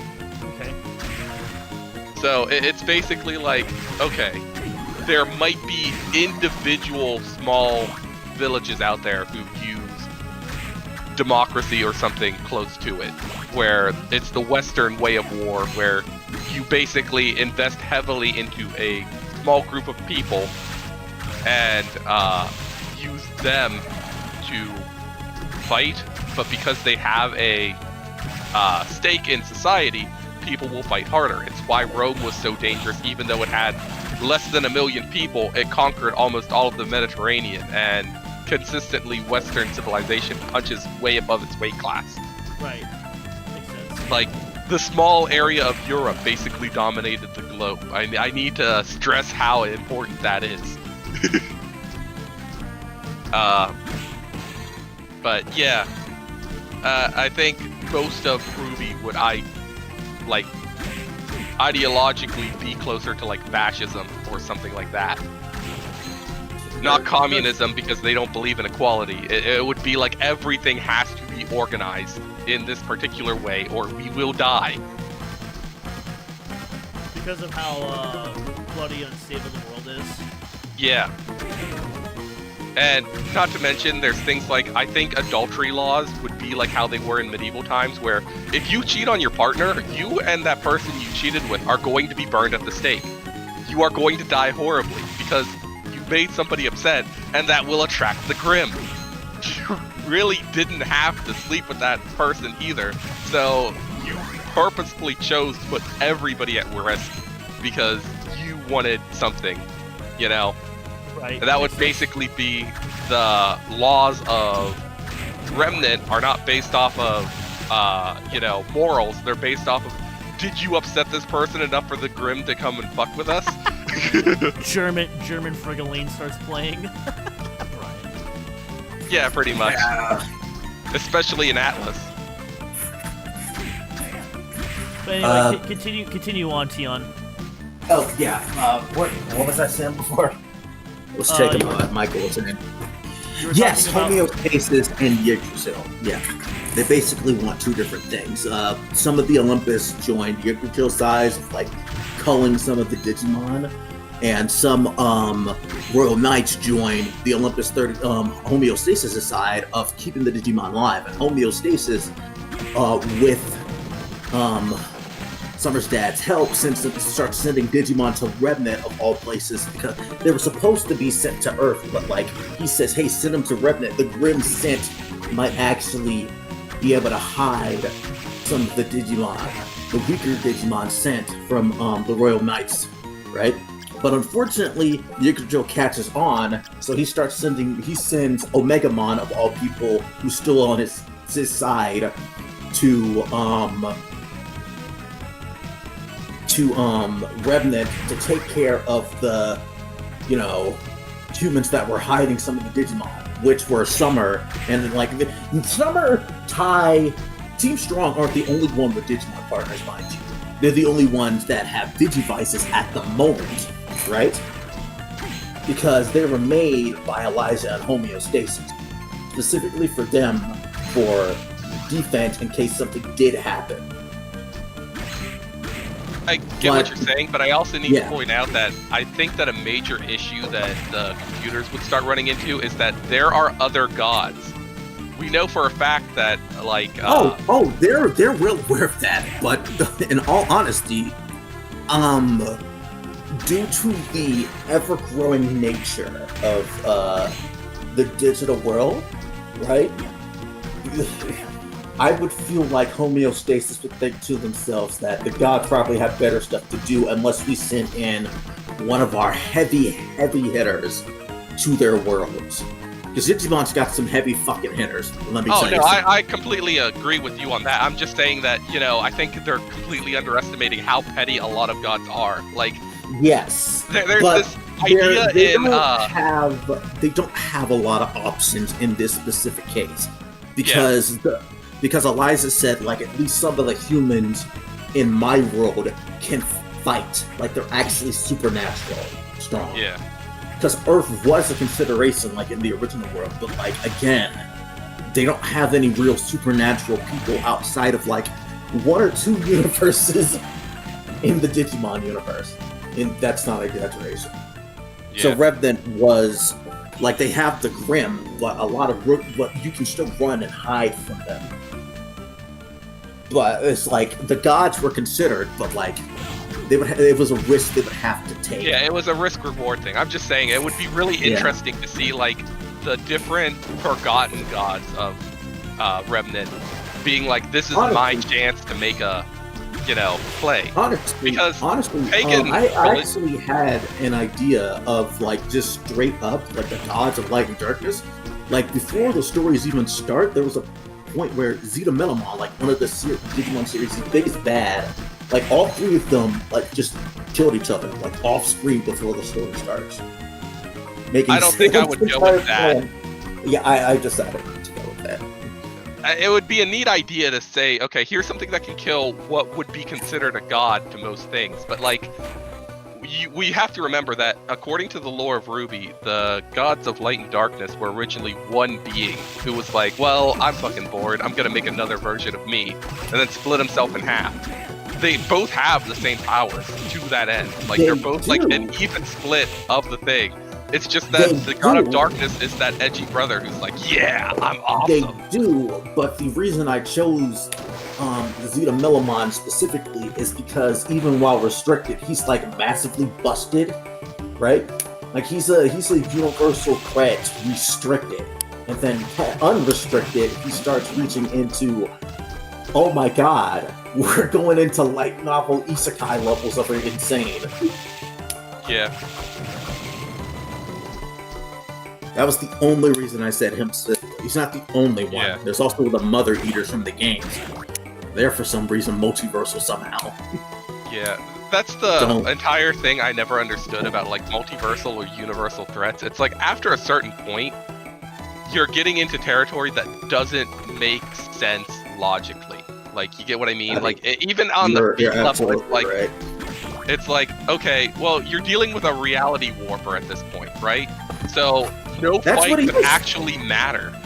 That's what he is. That's what he is. Yeah. He literally has like an ability that destroys all space and time. Yeah, it's like, okay, you're dealing with a guy who can snap his fingers and, all space and time stops working, but then you're also dealing with guys who can snap their fingers and space and time starts working again. So it's like, are you just both there like turning on, like pushing a button to turn something off and then turning it back on, turning it off? That's why I said they both ended up killing each other. I have, hang on, Jacob, I have But- so many souls. But the go on to what I was saying, to introduce Vigramon into the plot, he actually went to the human world himself, but due to a fuck up in the fact that he was too strong for Omega, he was reverted back to his rookie state and ended up meeting up with Tai, and then they partner up, and so each evolution he starts to get his memories back. The other two, like Callum, the Gamamon that's paired up with Summer, the Biomon that pairs up with Crow, and the Falcomon that pairs up with Raven, they're just regular 5 members Digimon. The only thing that sets Callum apart from other Digimon is the simple fact of the matter is that he has his previous life inside of his body waiting to come out, specifically when he's in danger. There's a whole story with Gulas that it's not long to explain, but it doesn't really pertain to the whole Yggdrasil versus homeostasis thing. It's just that in Caleb's previous life, he was still a Galamon that became a Ghoulish instead of like his other evolutions due to severe bullying from other Digimon, and then he decided So to become a more basically, he became a school shooter. Except for he doesn't know. Some of you are pretty cool. Well, He's like, fucking kinda? normies! Yes and no. He more came like a Digimon version of the Punisher in a way, punishing more So, evil a school Digimon shooter. for their actions. Yeah. In a way, yeah. I feel like that's oversimplifying his reasons. Tion's over there, like, that's true, and yeah, that's true, yeah, that's true, and Yeah, that's true. Jacob, welcome back to the stream. As you can see, I have a good amount of souls, and I've beaten 3 bosses so far. So Are you This, giving them the whole entire lore behind Gamamon again? no. oh, Jacob, I didn't notice you came into the chat. Yeah, I was listening to the stream and I'm like, oh god, Tion's he's going talking- off again about Digimon. He's talking about Digimon. Anyways, His the school plot shooter would OC, ended up. do not steal. Oh my god. I had You more have to- complicated reasons. I'm sure. They're very dark and edgy and very important, and we're all very They impressed were. with them. They weren't. Yeah, I wasn't trying to make it edgy. It was more. It was more like the reason why. Even Does he went also berserk- shop at Hot Topic and listen to My Chemical Romance? All right. Tion, That you have thing to, is- you have to admit that, like, as soon as you said, like, oh no, he was bullied a lot and is punishing people at school. You have to admit, as soon as you said that, like, okay, I didn't he's say not he school. punished anyone at school, but But, the yeah, entire reason. The entire reason he went berserk is because a close friend to him, unfortunately, just died. That And, is like, the you know, edgiest fucking That's thing I have the ever edgiest heard. fucking thing in the world. That's so It stereotypical. Hold up, I'm being messaged by small children. I'll be right back. Okay, it's okay, Tion. We all have our edgy moments and phases. I don't know. Did Tion's ever? I'm not denying. I'm not denying it's edgy. I just. I don't know how to explain it. I know what you're trying to say. It's like a very interesting thing, but like you gotta admit their comedy is there. You should have scenes of him as like Omakes where someone's like hearing him listening to like really loud emo music and she has to like knock on the door like, hey, some of us are trying to sleep. No, the thing is that, and this is in the actual canon of Digimon, the Ghoulish side of him isn't controlled by base Gamamon. It's a completely separate entity because he Yeah. has. Oh, so he soul. has a Incredibly superpowered evil side? Is he like Naruto with the Kyuubi? In Ghost Game, that's basically what Ghoulish is. But the only Yeah. difference is that Ghoulish comes out whenever the hell he wants. Like he doesn't do it to help him or anything like that. This is Yeah, he getting basically even just solves the more problem. edgy as time goes on. It is Oh, impressive. Ghoulish! OG Ghoulish is edgy as shit. I'm not denying that. Like even his I'll let you design get back to is your edgy. stream, but Tion, come on. LG Ghoulish is edgy as hell. My Ghoulish that I was going for was more like he regrets what he did, and ultimately he doesn't even want to be there. You know, I don't- he I got don't killed know. for a reason, and he I don't know. accepted that. I don't know, Tion. That still sounds pretty fucking edgy as hell. It does Oh still yeah, sound very it's edgy. edgy, but he's not like I'm plotting to destroy your life and then take over the world. So he's a very angry teenager, basically. No, he's not even angry anymore. He fully accepts what he did was wrong, and he's just trying to, you know, stay low key. The only reason he comes out is just to keep him alive, to keep his new self alive, and even then he doesn't want to do that because that's taking time away from his new self. He'd rather just stay in the background and let him handle his own problems, but unfortunately Callum is literally a toddler. Like he's a year old compared to the rest of them, so he's not as strong. So he's a That's formerly edgy teenager who's like cringing Yeah. at every stupid thing he's done, and now he's just like, He- I can't let my little brother go through the same thing. I have to prevent him from being edgy. I know that there's Stromboli downstairs. Sorry, family. He- Trying to- he killed like a lot of people, and So, he cool genuinely shooter. Yeah, I regrets get it. I Yep. get it. Yeah. But he's he's not the main focus. As I said, he legitimately tries to stay out of conflicts. You know, unless they absolutely can't handle it, which they can't because a lot of the Digimon coming back are in pieces. This is my last resort. Suffocating, no breathing, don't give a fuck. I can't even remember the entire song. I wasn't that I into can't it. even remember the name of the song. I know But that yeah, there's one that's like Chop Suey, but that's a different edgy song, I I'm think. sorry. Now I'm thinking of just Linkin Park. Blasting, But crawling in my skin. what song was that one? It's just really edgy. It's super edgy. No, you don't know the song name? Oh, hang on. I know this song name. Give me just a moment. Yeah, but It's either that was or the either that or that was- Numb. that was the Gula's side, but the Callum side, he has his own character, right? Where unlike the rest of his team, he's the only one that could be considered the only one that generally doesn't want to hurt people. Because he's a baby. He's a baby. He doesn't want to hurt people. Unfortunately, The song's called Crawling. oh, it's on a nose, isn't it? I like crawling in my crawl. Crawling in my crawl. The crawls, they will not crawl. It should have been called Crawl. It should have been called Crawl or Skin. Wait, no, it already is called Crawl. Shut up. Yeah. It should have been called Skin. I lost my train of thought. Yeah, but Callum's a baby who doesn't want to hurt anyone, and he's like, you know, those exaggerated Batman doesn't want to kill rules where he just like won't, even if it's he won't, even if it's like it'll save another person's life.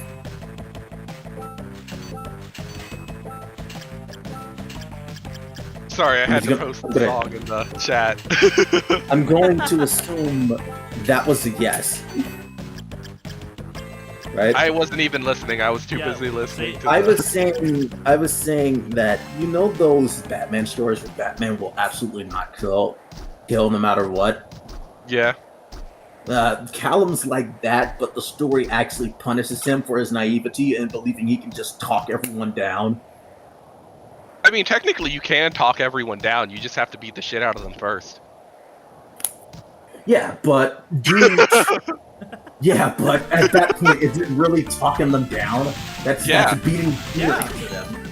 Yeah, that's still talking. That's still talking. I mean, I talk with my fist, Okay. but You just talk with still your talking. fist. Okay, but okay.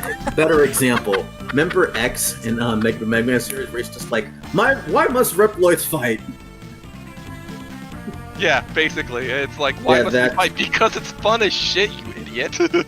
That was okay. To get off topic from that, one of my most hated characters in the entire X series is Magma Madroon, because he killed like a bunch of innocent people and Reploids simply because he wanted to fight X and Zero. That's the only reason he dropped an entire space station on a city was to fight X and Zero. That's all. That's I his only feel reason. like there was to be fair, he called several times. They just didn't respond to him, so he's like, you know No, what? he I gotta didn't. do something big. I gotta he get their attention. He sent No, he invitations to T where he was going to challenge them, and they just never showed he up. did. Like, No, but Michael, here's the thing. He did, because X and Zero would have 100% accepted a regular spar. he should have just sent up a text, hey, I want the smoke. They would have been like, done. Especially Zero. But no, he just decided, hey, I'm gonna kill a lot of people. I remember seeing one comment saying, no, Mechma's Green didn't do anything wrong, but he was deemed magic. It's like he killed like thousands of innocent people. He's the main reason why X4's stupid plot happened.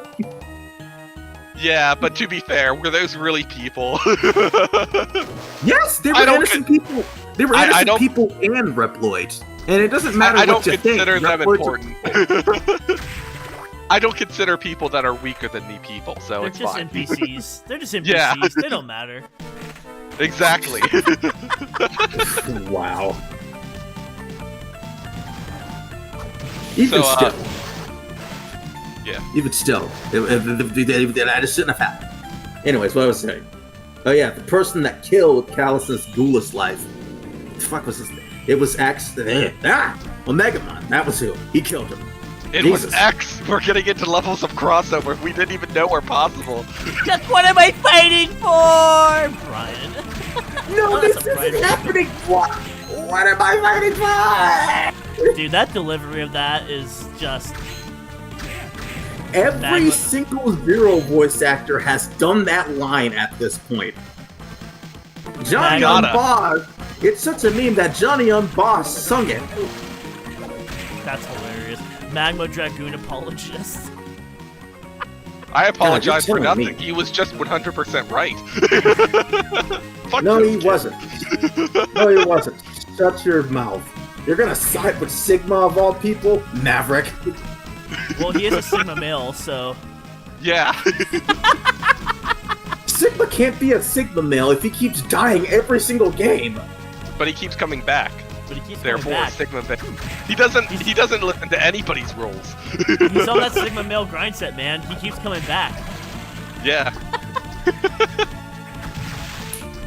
I'll This say is this. grind set.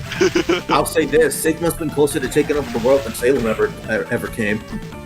To be Dude, fair, Salem's actually won at this point. 99% of the world is hers. Like, why would she even give a shit anymore? Yeah, but Sigma made 100% of the world's his at one point. Yeah, but like that's not all that impressive at that point. Like once you get most of it, it's like okay, I'm done. I don't want to do this anymore. Sigma's just a infected- completionist. He infected Salem's like just all like, the I don't give planet a with shit. his virus. Honestly, I hated that they brought him back for X7 because in X6 he was just some mindless zombie at that point because he kept being brought back over and over, and he was a full-on virus in X5. So I'm trying to understand how he even came back for X7. And then in X8 he's just the fucking devil. Like that's not an exaggeration. His entire design is basically dead. That game has a lot of biblical references for some reason. Yeah, like it's they also have- really funny to listen to biblical references from Japan because like they very much do not get the idea of They God and the devil as entities. Of course not. I mean, Like have the- you seen SMT? I don't Yeah. know. I would say that SMT's probably a little more on point than like most people in Japan that try to like make sense of like the biblical references and stuff. I'm not saying it's perfect. It's better than what they normally do. Yeah, I'd say Yeah. that. Yeah. Speaking I would- of SMT, I would say they Joey, understand you know, the themes you know what? of Oh, go on.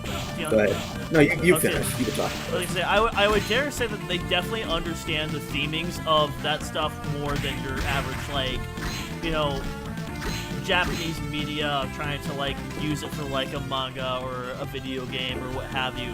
Anyway, Yeah, what they were you all gonna seem say? to. Do you mind if I go first, quick? Yeah, go ahead.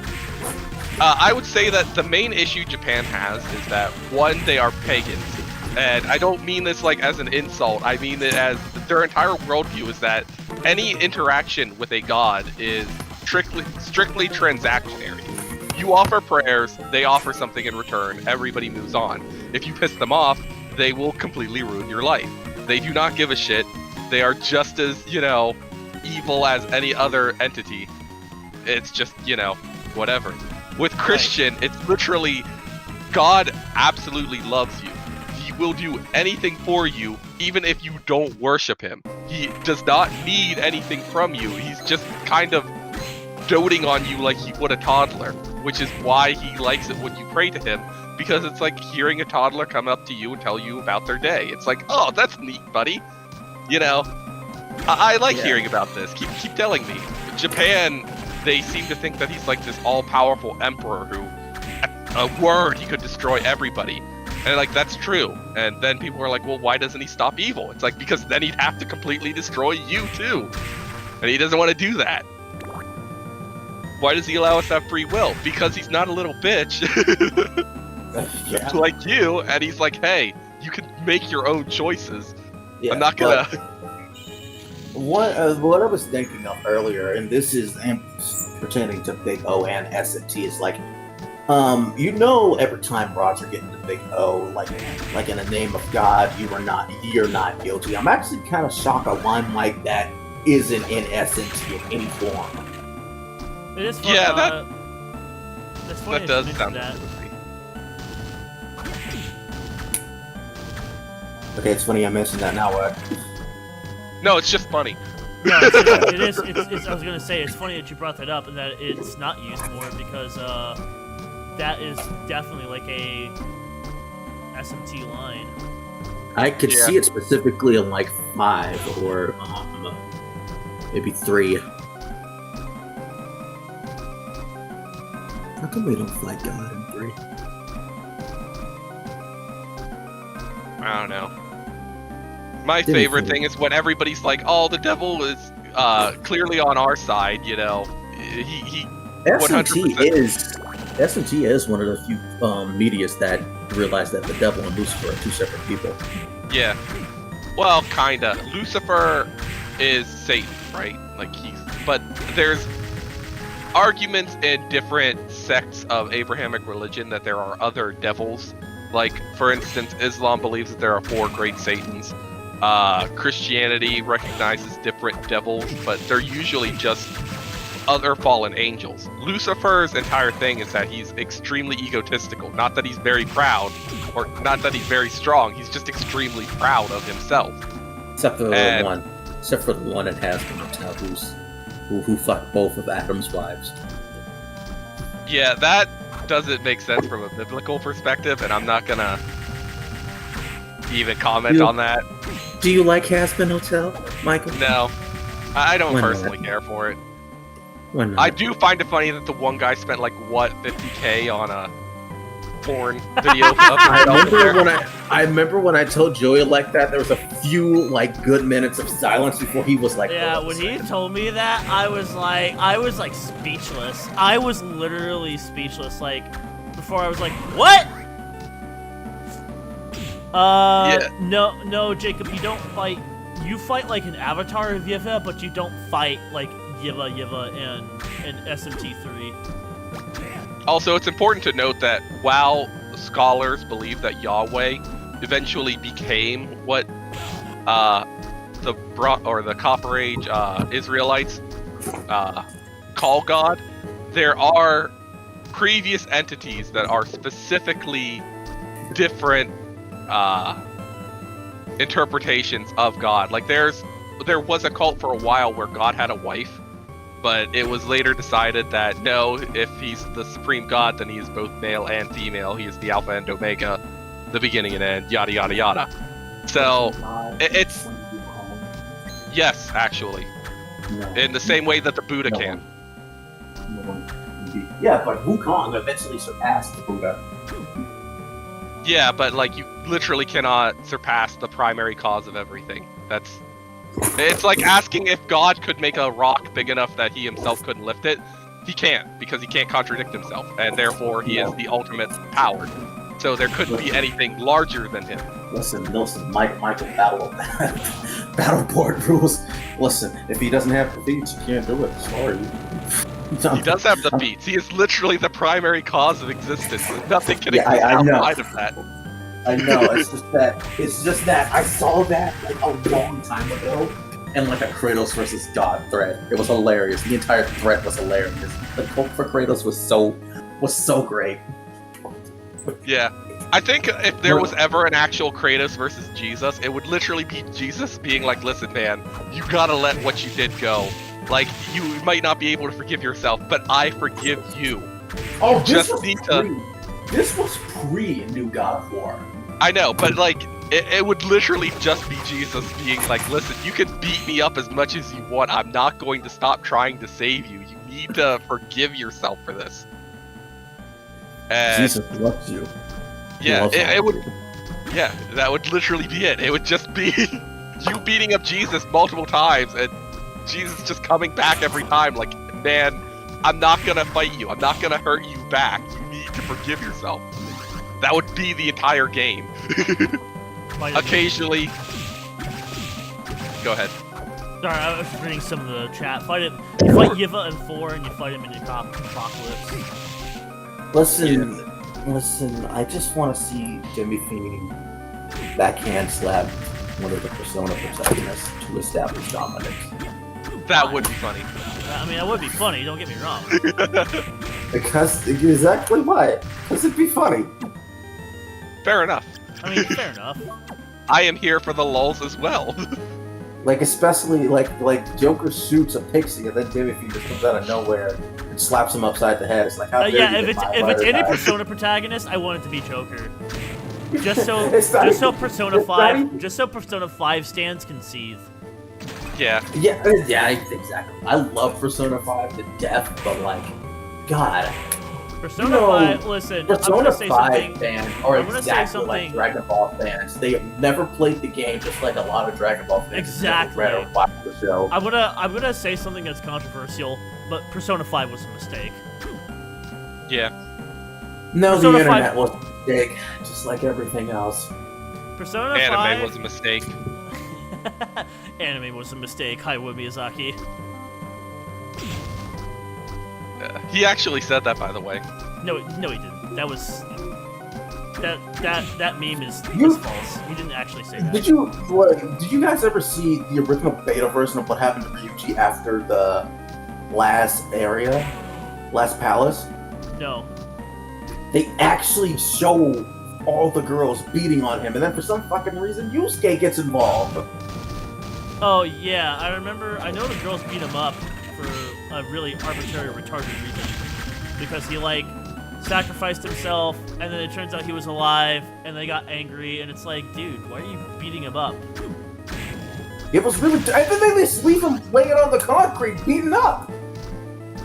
Yeah, it's like, I was sad that you were dead, so now I'm gonna make you actually dead. Persona The only 5 time I thought that was acceptable was in Yu Yu Hakusho when Kurobawa faked his death for Yusuke, because he made fun of him like right after that, Yeah. Dick move. and he didn't. And like Kurobawa wasn't dead. They didn't leave him on the concrete. He could still get up and move. Yeah. I agree. No, Persona I- 5 is a mistake. I Circling think back Persona- around to the original topic. I think Persona 5 is a mistake. I think the problem with Persona 5 is that, one, they made it way too easy. Way too easy. Like, Yeah, it's not even. they're- Yeah, but it's not an SMT game anymore, so it doesn't have to be hard. well, that's not true, because even Persona 3 and 4, and don't get me wrong, like, they're not SMT level, but even Persona 3 and 4 have challenge to them. But Persona 5 like took away all the challenge. It's too accessible. And Fucking When you- normies like it. yeah. Y'all the only people that hate P5. No, we're not. Dude, there's Then plenty we're of the people only No. people that are objectively right. There No, are plenty they of are people not. who hate P5, Lucas. Like They're- no, that's an they are outright not. lie. That's an outright lie, my guy. If there are Here's the 100 people who hate Persona 5, I am one of them. If there are only 10 people that hate Persona 5, I am one of them. If there's only one person that hates Persona 5, that's me. If there's nobody who hates Persona 5, I am dead. Understand, I am objectively correct. It doesn't matter what is going on. Yeah. Like I love even how- like Yeah, but my favorite thing about Persona 5 stands is like how much they try to hype up Joker. But like Yeah. every time I tell them, you know, Joker doesn't even break top 10 and strongest SMT characters, right? yeah, he's like one of the like weakest characters. Like He's don't the have Twitter, strongest so I for. I don't He's have the Twitter, so I strongest. can't see wacky ass takes. Dude, it's not even like exclusive to Twitter. Like, bro, go Yeah, on it's like not. Tumblr, go on any game website, go on any forum website. People will talk about why they don't like Persona 5. I And there's like Persona 5. there's very like there's very like good reasons why people don't like it. Yeah. And I do think the lack of challenge is a reason not to like it. But like, what were you saying before with Joker? Oh, like even with his ability to like summon Santaniel, which is cool and all, like even then he's like still like one of the weakest like protagonists is SMT. Hell, he's probably one All of the the weakest Persona. persona. He's honestly one of the I- weakest like Persona protagonists. I would argue that he's stronger than the P4 protag. I can't say that. I know from Super Smash Brothers that Snake can body him using C4. Wait, you said weaker than the P4 protag? No, stronger. No, the P4 protag actually has access to the world. I haven't beaten P4, so maybe that's why I didn't know. Yeah, no, the P4 protag has access to the world, which is canonically one of the strongest tarot that you can have. Basically, he is so strong that isn't there a huge power gap between Persona protags and S&T protags? Yes, there is a massive gap. There is a massive gap. The Dimothy could probably he wouldn't even have to walk. It's like the Dimothy's mere presence. Remember that thing I told you about, Joey, where like Joker summons Sataniel and it scares Kamasuda so badly it affects his real world stuff and he pisses his pants? The Dimothy wouldn't even have to be in the same presence as Kamasuda. He would sense it and piss his pants. That's how strong the Dimothy is. The Dimothy's not even the strongest SMT protagonist. I just realized why SMT pisses me off so bad. It's based off of Gnosticism. Huh? Gnosticism is a heresy of Christianity that basically follows the plot line of SMT, but it existed back when Christianity was first being founded. And it says that the actual God that loves us is not the God of the Old Testament. They're like two separate entities. The Demi-Fiend is the God of the Old Testament, and he basically created reality that we would suffer so that he could be stronger than us. He didn't create that world. But I'm just saying that that's why it pisses me off so much, is because it's basically Gnosticism poorly understood by the Japanese. Basically, yes. Fucking heresy. In a way, the Demi-Fiend does go on to create a new world, because he goes on to, in the True Demon ending, after he beats Lucifer's ass, he goes on to go fight fucking Yiva.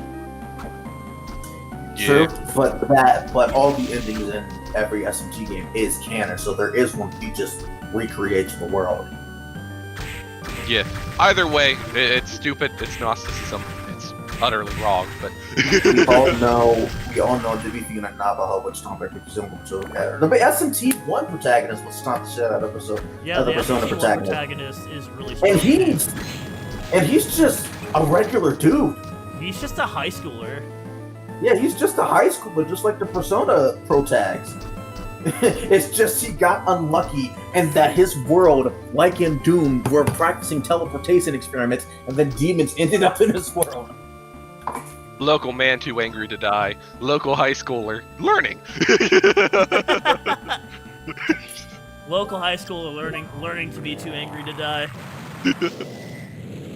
It's like the Just see Doom SMT1 guy protagonist all character. thumbs up like silently. The SMT1 protagonist doesn't have a lick of magic in him, but he's still like taking on demons and shit with just swords and guns. Yeah, he's literally like one of the like if you want to like bring in canon, he is like one of the best swordsmen in like the entire like franchise. Yep. I don't know about the SMT protagonist. I haven't played that game yet, and I'm saving that for sure. Well, he's always depicted using a sword and Artwork, promotional art, and some of his strongest weapons are swords in SMT1. So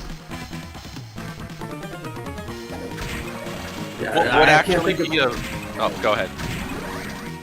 I can't think of a single SMT protagonist that isn't like ridiculously busted in some sort of way. Like the Demi-Fiend can just straight up ignore barriers with Pierce, right? And like half the skills you see him use, like he like Laser didn't believe me, but he has a skill where he basically makes a lightsaber, and that's a physical attack. Like it's straight up just physical. Like no magic, it's physical.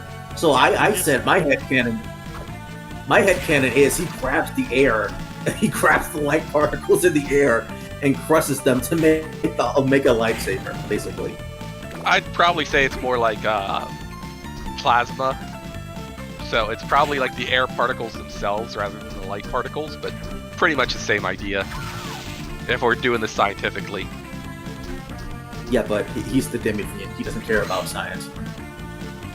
That's another thing. People tend to think that religion and science are like opposites, but science is literally an outcropping of Christian philosophy. Yeah, of course. Of course. So it's like really funny to me when people are like, "Oh yeah, like God doesn't need to obey science." It's like he doesn't need to, but like at the same time, he very much would like to, so that we can learn and like be like him. That's the entire point he made us. Yeah, but So- Joey, sorry. Go ahead. What were you about to say, Joey? About what? About the demi-fiend. You were about to say something about the demi-fiend. Oh, I wasn't about to say anything, but yeah, I would have to say that if going back to Persona, I would have to say the strongest Persona protagonist is probably is the P4 protagonist, and that's mostly just because the Persona 3 protagonist is currently busy being a door. The Persona 3 Like a literal door. So Pretty much. so basically, Michael, at the end of Persona 3, they find out that Nyx, the primordial goddess Nyx, is coming back to basically destroy humanity because it interprets the overall will of humanity as being basically nothing more than a nihilistic pit of despair. So, taking the collective thought, it is coming to basically destroy us. And the Persona 3 protagonist basically through the power of the world, sacrifices his physical body to basically act as a barrier against Nyx after beating its ass in. And basically his spirit holds Nyx back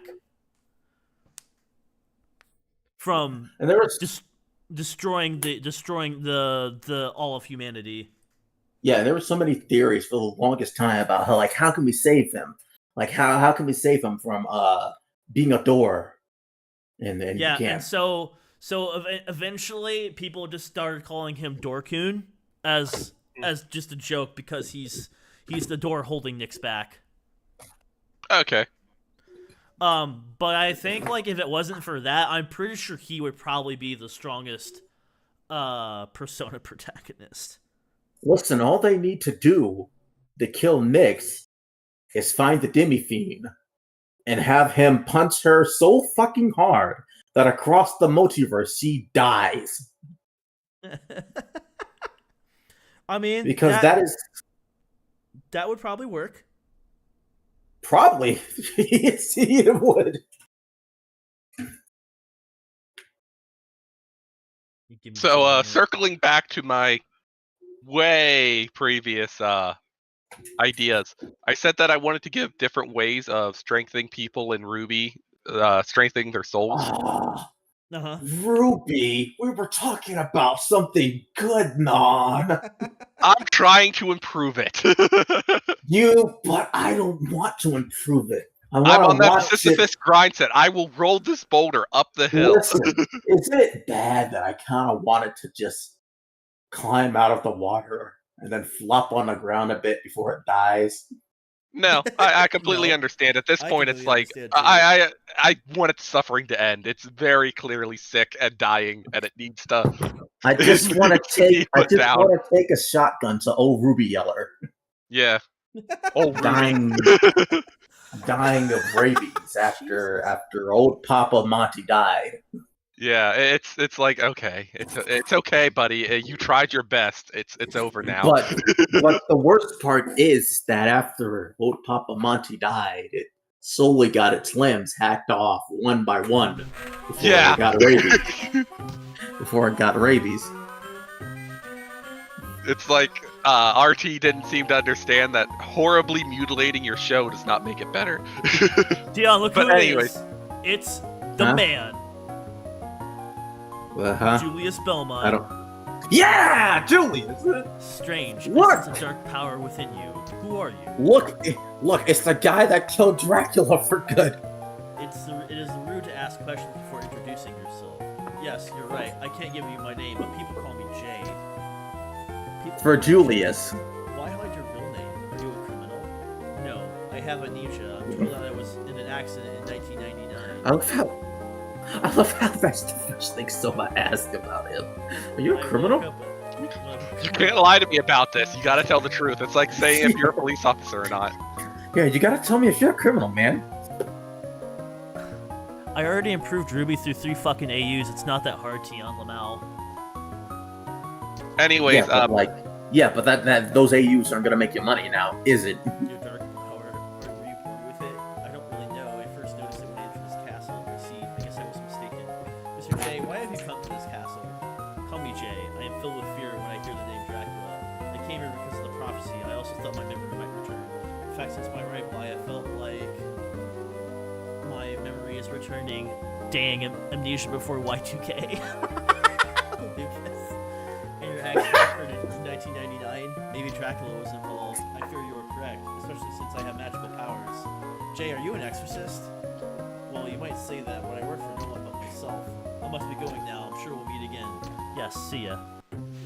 I don't know, like the problem with Ruby is that, like, yeah, it's not hard to improve on it, but the question is whether, not really like, should I improve on it? It's, is it worth it to improve on it? yeah. And the answer is Anyways, no. Basic idea that I had was that souls become stronger through I going gotta through use the trials. bathroom.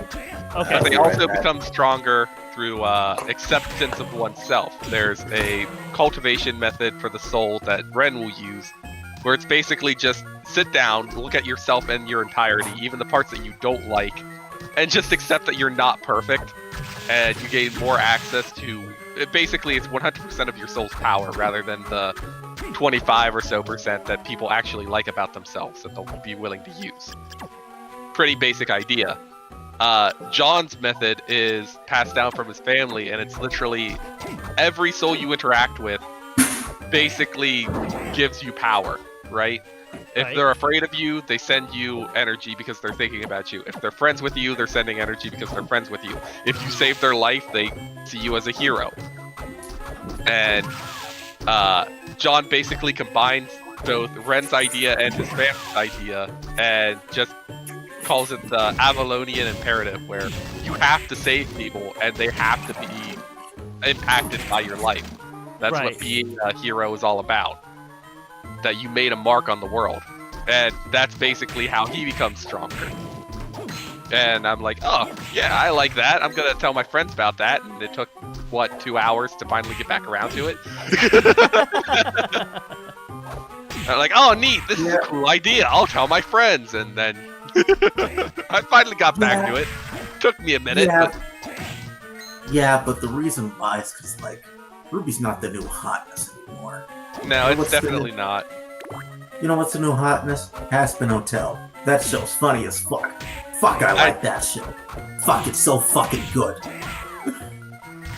Uh-huh. You, It's going to crash and burn in the same way that Ruby did. You understand that, right? The same people that liked, or air quotes, Yes. liked Ruby Yes. will be going for it. Yes, I know. Why do you think I was parrying how much cursing was in it? I haven't really watched it. I've been... Every Bitsy Pop show has like 18 fucking Yeah. F-bombs. they drop like a million F-bombs in like a row, and it's really annoying because she gets all of her humor from Seth Rogen, basically. Oh, I said the bad word, so it's funny. Yeah, Listen, I'm gonna be real. I have more fun writing AUs for Sonic than I do at this point.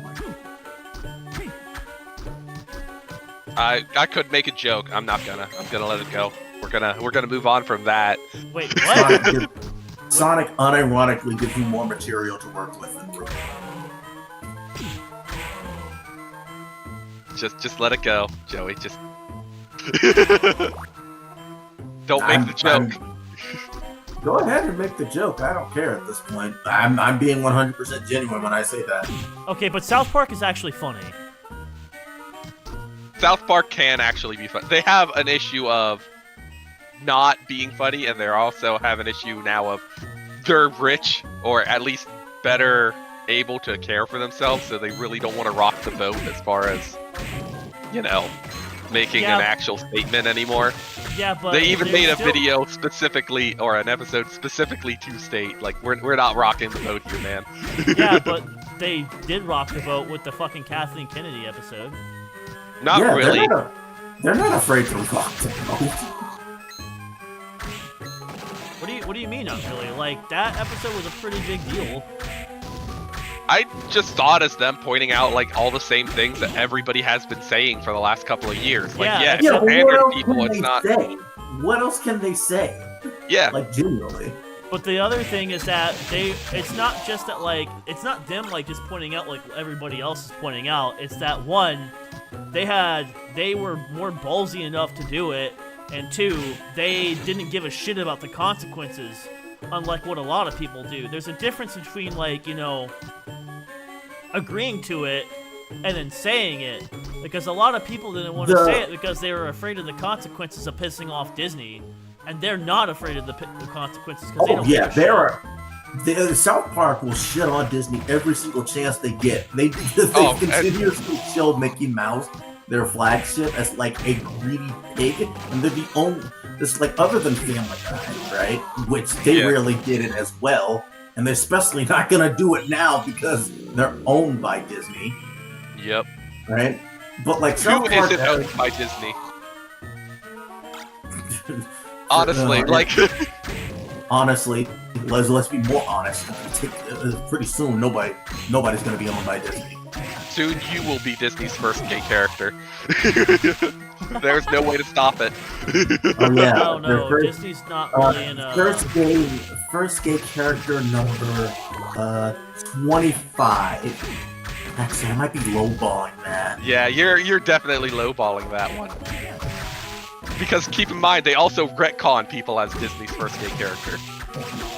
Like that one guy from Beauty and the Beast. It didn't even have it. It's like the only time they showed him being gay was like the end of the movie, him dancing with some random dude. Yeah, but that's because they really genuinely don't understand being a friend with somebody or even looking up to somebody without it being romantic in nature, because they've never actually communicated with another human being. No, they understand, they just don't fucking care. No, I genuinely think they do not understand what it's like to interact with another human being for anything other than wanting to have sex with them. No, that's shippers. I believe that most of the writers... Well, keep in mind, most of the writers in Disney right now are of the same mindset as most shippers. You're right. Yeah. Look into the depths of despair and know that there's no salvation. This is what it will be for the next 30, 50 years until they finally get... I don't think it's not gonna last. Michael. It's not gonna be that. It's not gonna last that long because people until the collapse, at least. It's either 30 or 50 years or the collapse.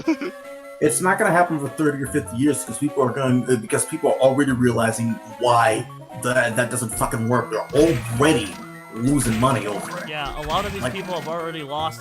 Disney had lost $13 billion last year, and they're probably on a fast track to lose even more money this year. And it's so bad that you have people like battling against Bob Iger and his investment board to replace the board members because they're not making money.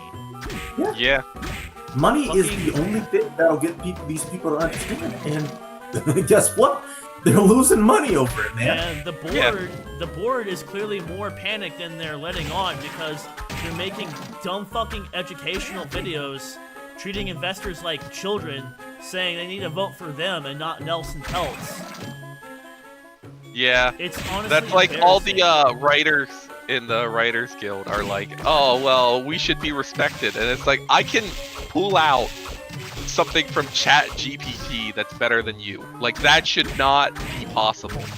Yeah, even that's not like a high bar either, but on either I side. know, but that's what I'm saying is that, like, if they can say I can get a computer to do what you do and it still be better and more well liked by the people who pay money for it, I'm gonna do that. So either get good or get out. And that's why so many of them have been complaining. It's like, I don't want to get good. I want to, be protected ideologically from ever having to think about anything or do anything. Right. that sucks, but they it's not want gonna the happen. easy. They want the easy life. They want. Yeah, they want the life that was given to them in the 90s. You know, screw everybody else. It's what they want that matters. First, you will be Disney's first gay, trans, POC, gender fluid character, number 2039. Look, I'm already black, so cross that line off. No, they'll make you white and then make you black again. No, first they'll make Tiana a redhead, then they'll make him black again. Yes. That's how that works. They can't. Let me have my fucking redheads, damn it. I fucking love redheads. I don't know why they have a war. Well, I know why they have a war against them. It's because they're Irish and they were, you know, have an actual identity as a person. And the redheads are just, you know, emblematic of that, so they hate them. How dare they have an actual personality? It makes them look like they're not even trying to be human anymore. Which they're not, but it makes them look bad. So, that's bad. Watch out, Suma. You're getting jumped by zombies. Not zombies! Me, when the residents are evil, I don't know. I've never played the games. My favorite part of Resident Evil was Leon having passionate marital sex with Claire. Yeah, that was a pretty great scene. And then Claire shot Jake Moeller in the throat. And told him to stay the fuck away from my daughter. Yeah.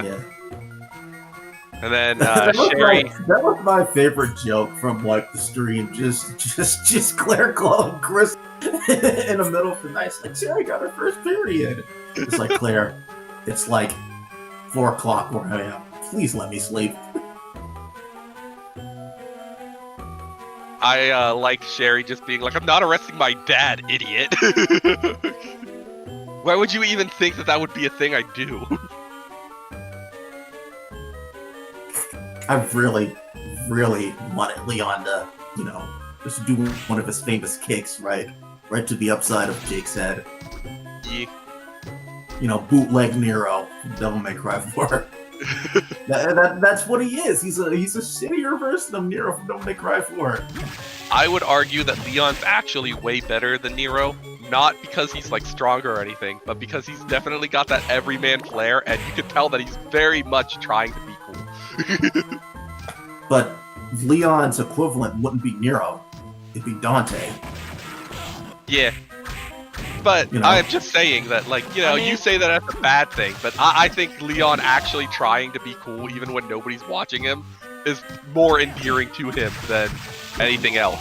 It's like how he constantly has to do the witty banter, and like you can tell that there's a couple of scenes where he has to actually stop and think about what he's about to say to be witty, and you're like, no, I get that, bro. I wish it was like that in 6, but there was a few times where his witty banter came off as him being a dickhead. Dude, his banner in 6, like, dude, he was a total asshole in 6. In Yeah, 6, you I could felt tell the that he fact- was literally there for the paycheck. He did not give a shit. He was checked out mentally. He's like, What fuck you, here's some paycheck? shit from my D list. What paycheck? The president was dead. He wasn't getting any money from that. That's why he checked out entirely. He's like, It's I like was a here to bunch get of- paid. My boss is dead. I'm not getting Leon. anything from this. Fuck What you. Leon. was the joke he said? What was the joke he said after all the civilians he was trying to protect died? I can't remember. That's how forgettable that game is. Something about God not looking out for him or something. Yeah, God fought on you, and he's gonna fight on you when you get to the afterlife. Leon was probably like, oh, thank God. They don't have to put up with being in this game anymore. They are free. I remember Pippa's rant about Disney, and it's the most base fucking thing I ever saw. Oh, you mean Joey? You mean female Joey? Yeah. I've never actually watched any VTubers. You would like them, Michael. Some of them are definitely up your alley. You would honestly probably like Pipka. Oh, You should watch Battle sure. because him and her have almost the exact same laugh.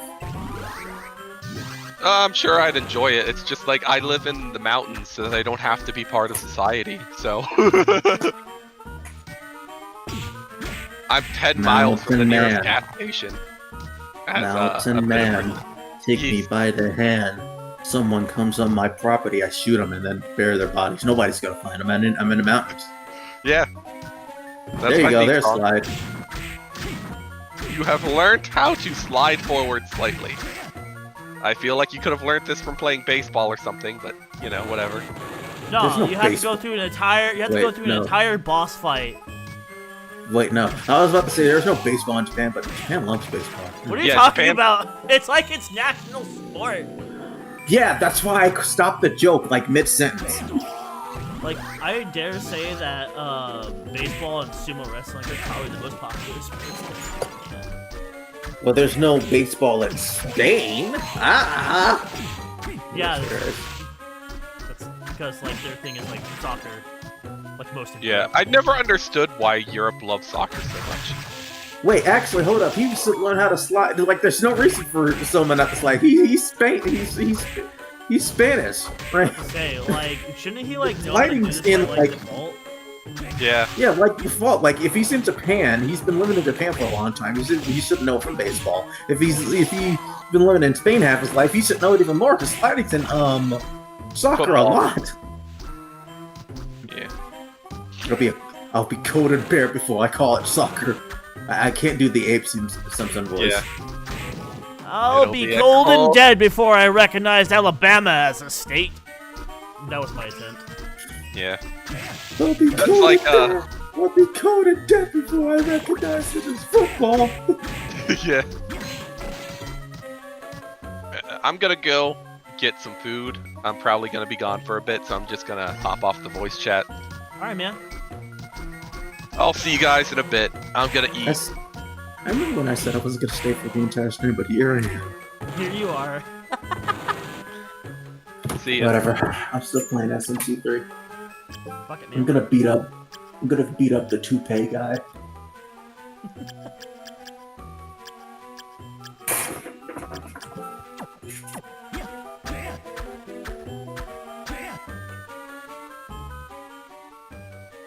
Oh no, it's just a Japanese black man.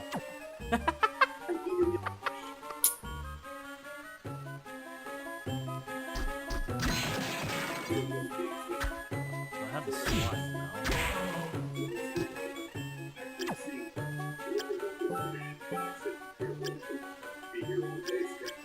And getting beat up by higher level demons. Getting jumped on by higher level demons. Why would I do that? Yeah, why would I join the monster? They're idiots.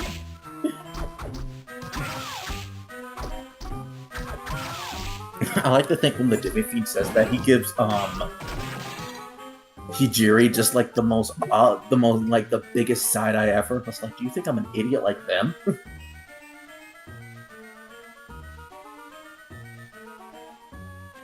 Well, no, that would be funny.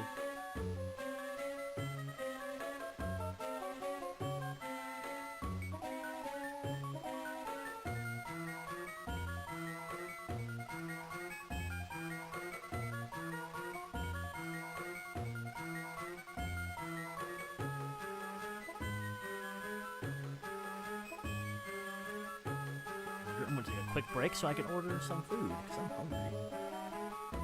Hmm.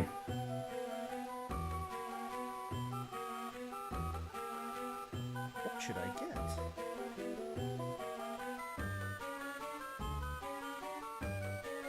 Sandwich. I had a burger last night.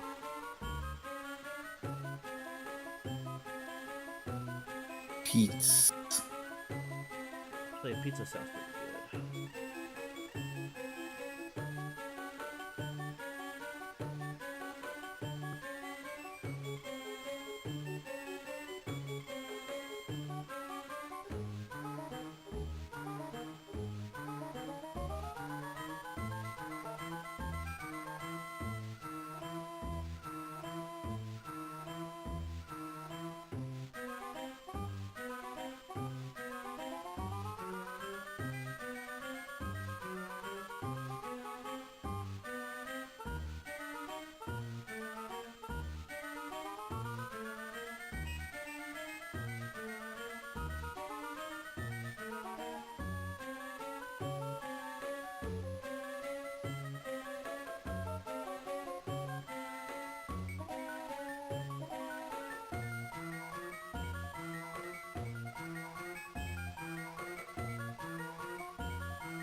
All right. I still actually haven't watched her rant on Disney. I do need to watch that. Me neither.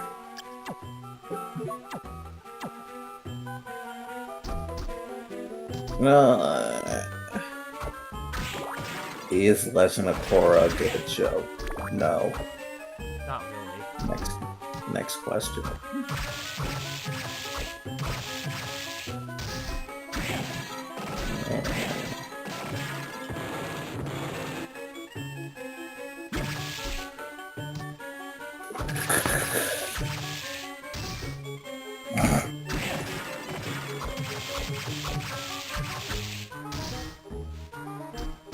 Basil left her body after witnessing cross-dressing. What? I'm just reading one of the YouTube videos I saw. She met. What the fuck did Majima call his cross-dressing self? Oh, Garumi. Garumi. Okay.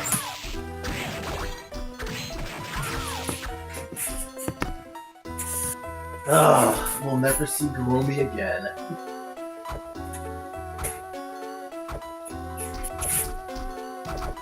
Imagine Makato seeing that.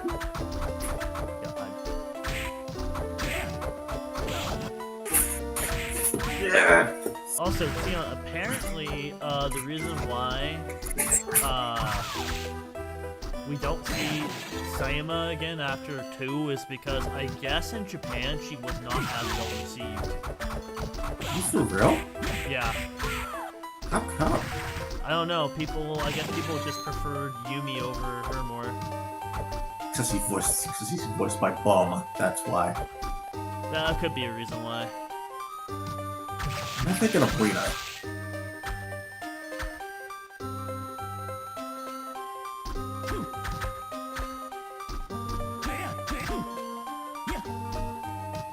Ooh, that sucks. Oh, the Japanese fan base has no taste. I'm calling them out. Boss.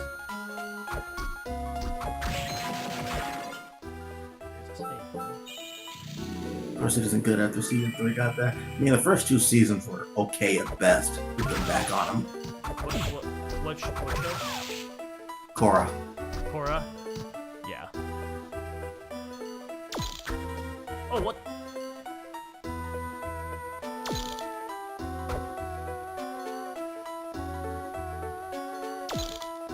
Oh, there's a rabbit in the time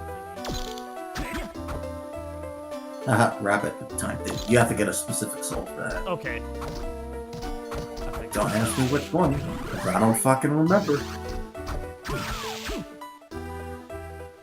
You went in that room like 3 times trying to get there. I guess I'll just fight the boss then. Fuck it! Yeah. Hey, yo, what up, They got to bitch? fight. They got to fight Death before I can get to him. Hmm.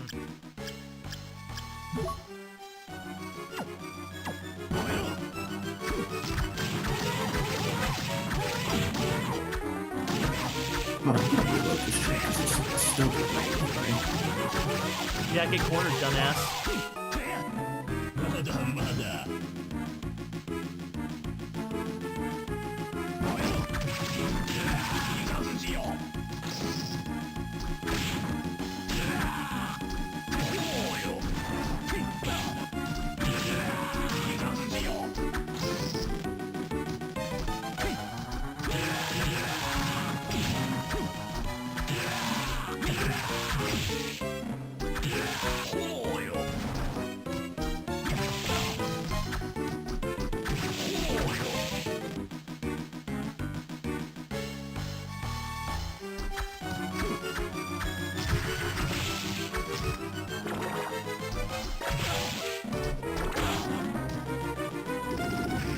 Who the fuck is Matt Wells?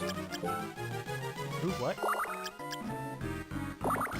I'm just seeing a video from Matt Wells saying anime is satanic and that's my emotional fact. And the thumbnail is just him with Goku with drawn on double horns, a mustache, and a trident. Wait, what the hell is this? A cartel?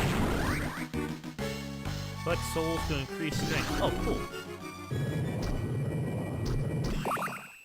I got the soul of the headhunter.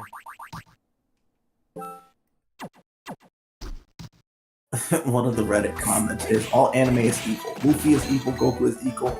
I know because I'm a true Christian. Sign, Matt, I abused my pregnant wife, Wells? Oh, shit. Who the fuck is Matt Wells? I have no idea. Hold up, now I gotta look him up. I want to know now.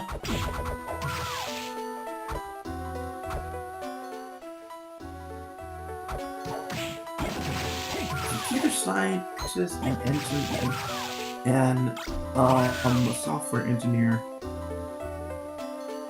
Matt Davis Wells is a computer science. He was the Catholic professor. Okay.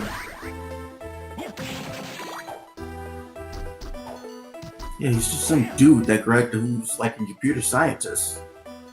Thing. It says shit about his career. And that he taught the computer operating system Mark Zuckerberg was in. Yeah, that's it. Is that really it?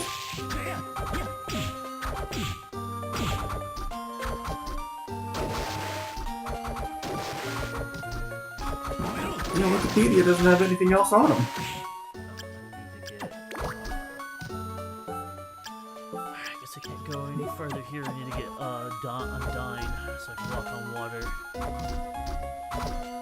Yep, like a true Jeebus. Transforms into a demon that murders enemies. Oh, cool. Yeah, that's one of the most useful skills you can get in the game. Did you get it from the Manticore? No, I got it from Curly. Yeah, that's one of the better ones, yeah.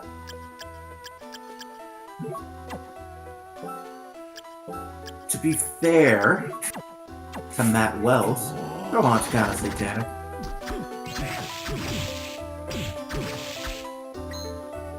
Because his best friend is a former demon king. His wife name is an amalgamate. It's like devil backwards, and his father-in-law is known as Mr. Satan. So, Goku became satanic to be supportive of his son's life choices. Well, now, fair enough. I remember there was this one AU for Dragon Ball I saw where the devil was an actual devil from the underworld and he would come over. It was a not safe for work AU, mind you. I'm about to say that. It sounds exactly like a fucking... something that's definitely not safe for work. Yeah, it was not safe for work. By that one comic artist. I like that work. Though most of the punchline is just sex. Are you talking about the one that did the one who does the one shit post where it's like when I looked behind my boyfriend while he was doing me from behind and he waved at me and then it like... Yeah, that's her.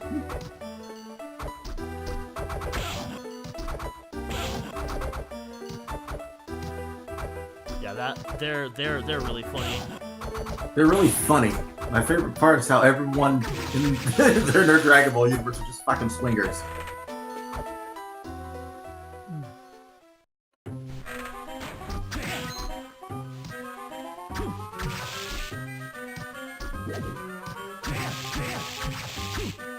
I mean, I can see it. I can too. But nobody would hop off of Krillin, though. Nah, man. Like I said, Krillin's the man.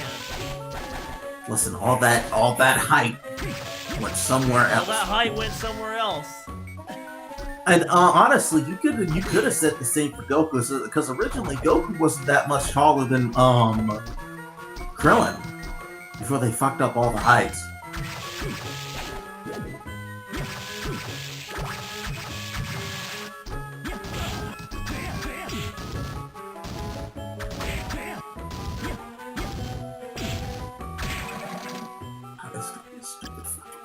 but if Piccolo gets in a relationship with someone, wouldn't he have to use his Dracula for one touch? Because he doesn't have a, you know. I'm honestly not sure, Keon. I'm not saying that because I want to avoid the question. I'm saying that because I genuinely do not know. I thought they had those pieces. They just choose. They usually choose the original. I'm honestly not sure. I'm not gonna fucking.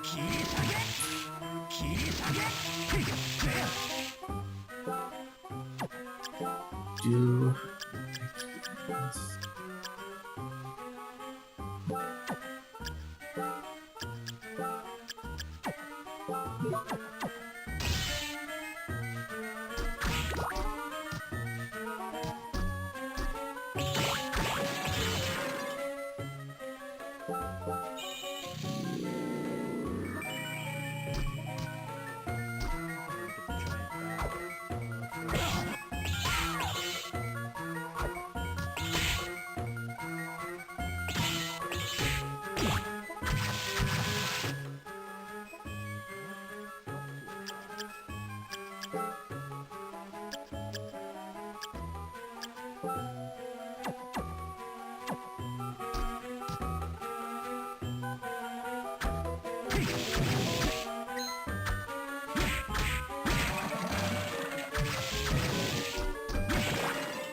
Okay, so they're hermaphrodites. So they do have them? Yeah.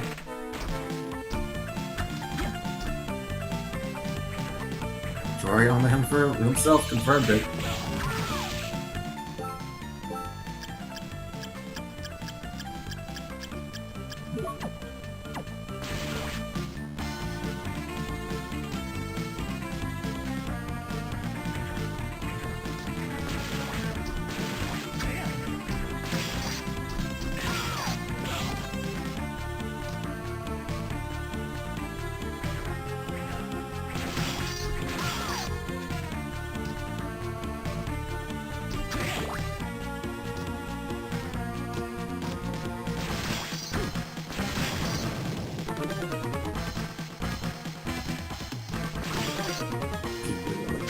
Shut up.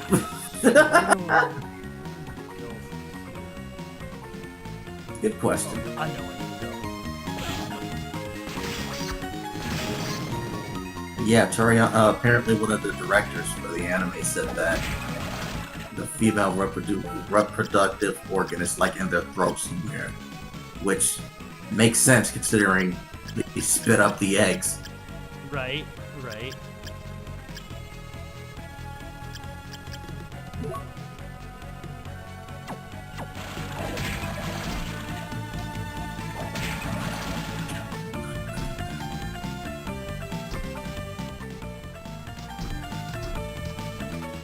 So you're gonna be playing both Aria games? Yeah, probably. I haven't played Dawn yet, so I'm probably gonna skip those streams. Sorry. I mean, that's fine. I mean, I don't know if I'm gonna play them like now. Can I roll? Oh. If I can make a stream recommendation for you. What's that? Because I haven't, but can't remember exactly what it was. Now.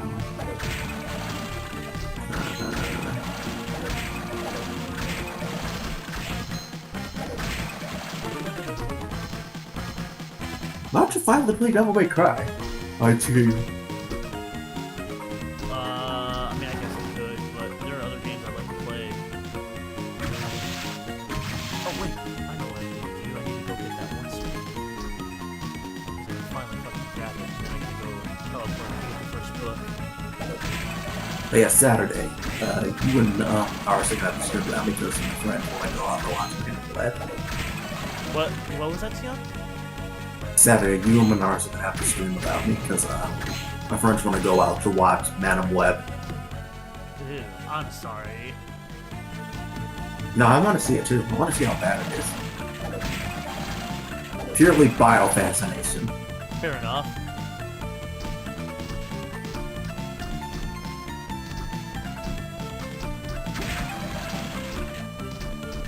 Gotham, say goodbye to Black Man.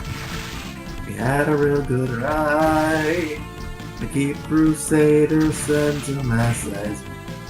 Sorry, but Me and him still need to fucking figure out what we're gonna do on Saturday because since Halo wants to be fucking difficult, I said Left 4 Dead. yeah, we might do Left 4 Dead. We'll go back to Resident Evil 6. I don't know if I can go back to Resident Evil 6. And to be fair, I don't think he wants to go back to Resident Evil 6. He really does not like Resident Evil 6. Nobody likes Resident Evil 6. Except for contrarians. Except for But their opinions don't matter.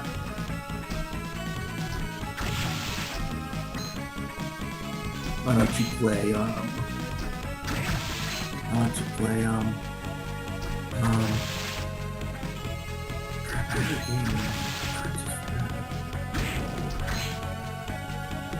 with Pokemon Nuzlocke together.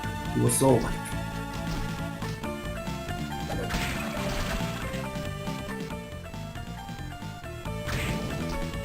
No? Okay. do what together? Do a Soul Link. Soul Link? No, Soul Link Nuzlocke. Pokemon Soul Link. Yeah. I don't know if he'd be interested in that. But you do know what it is, right? I have no idea what that is. Oh, basically what happens is that you both play the same generation of Pokemon, right? And the best way to do it is like on a randomizer. So you play at the same time, and when you catch a Pokemon in the wild, those Pokemon are connected. So say you caught a Piplup and I caught a Charmander. Those Pokemon are connected. So if my Charmander dies in battle, right, you can't use your Piplup anymore, and vice versa. Oh, okay. That's interesting. I don't know, man. It doesn't really sound like my thing. Okay, Or his that's thing. fair. I was thinking about doing it with Dylan or Ty once I did my own Nuzlocke. At least one of my own Nuzlocks. You could play Detroit, become humans, and roast it. I don't really Or have play any Dark interest in Souls 3. Or play Dark Souls 3 Master together. that. Honestly, what I wouldn't mind doing, and I don't know if he'd be interested or not, but I wouldn't mind doing,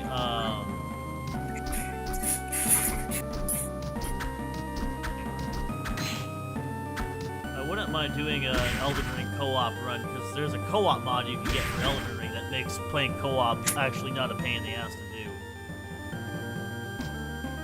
do. Yeah. I'd be interested in that too. And he likes playing the Soul games, so I think that would be But- interesting. But I'm not. Another thing I want to do is I wouldn't mind doing Oh wait, I got an idea. What's that? We could play like Baldur's Gate or Divinity together. Oh yeah, that's true. We could do that. I don't know if I'm you gonna have have to- Baldur's Gate 3 though, but I'm gonna have to get or Divinity. I've been freaking starting off with Divinity. I'm not saying that because let's see. Go all the way down here to grab the book.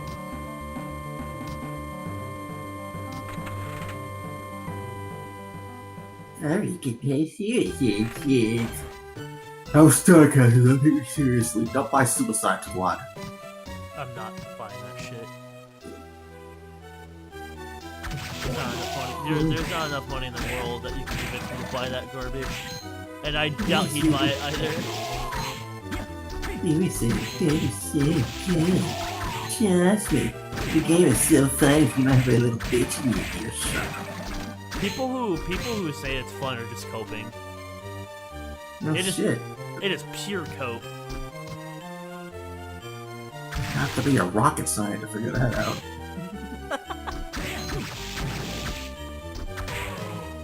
Especially the dumb fucks who paid like $100 for the deluxe edition. Like, man, what the fuck are you doing? Who the hell did that? A lot of people, apparently. Dude, the player Well, base then- is like less than 1,000 people now. You have to be a complete moron to buy any game for $100. Get the hell out of here. Yeah, that's why I think Ubisoft is fucking crazy if they think people are gonna pay $100 for their shitty fucking game.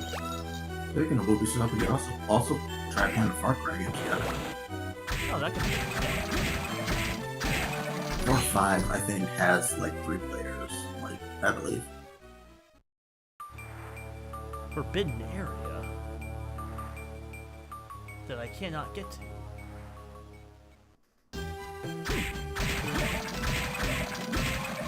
Look at those two right now. Yeah, got the book. I have the book. Where do I need to go now? Dying Light is also an option. I remember playing that with Ty and Dylan and having a lot of fun. What's that? Dying Light. Dying Light? That could be a good option. I'd have to get it though. A lot of these games I would are have to ones get that it on game. Some of the What are you games saying, I'm suggesting are the ones I don't own. Oh yeah. And he doesn't own either. They're still suggested as a game. What I got to? Sorry.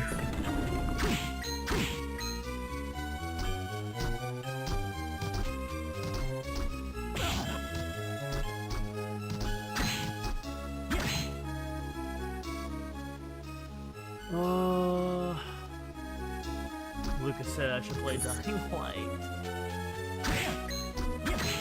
Jujutsu Kaisen Cursed Class. What an ass It's a game. good I knew game. that game was bad. Huh? Oh, I have no doubt it's a good game, Lucas. It's definitely one that seems interesting to me. Oh, it's on sale. Dying Light is. Yeah. How much? For like $8.99. $8.99. God damn. That's cheap enough I can fucking buy it for Minaris.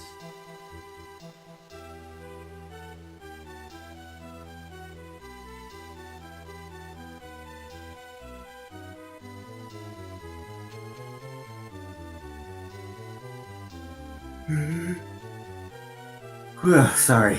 Should we play Dying Light or Dying Light 2?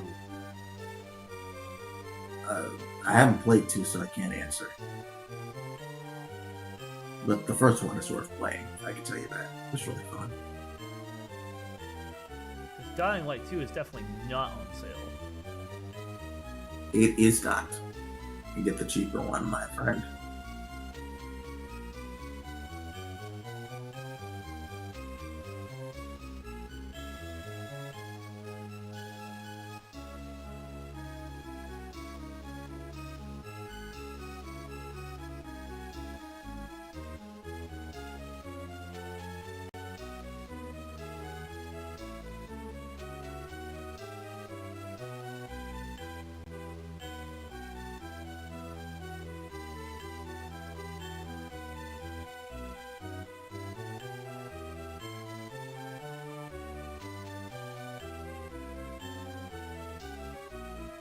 But Joey, you can play Story of Seasons Pioneer of Olive Town. Yeah, I actually might get that so I can play it with you and Chris. Get Dying Light 1 Wait. first.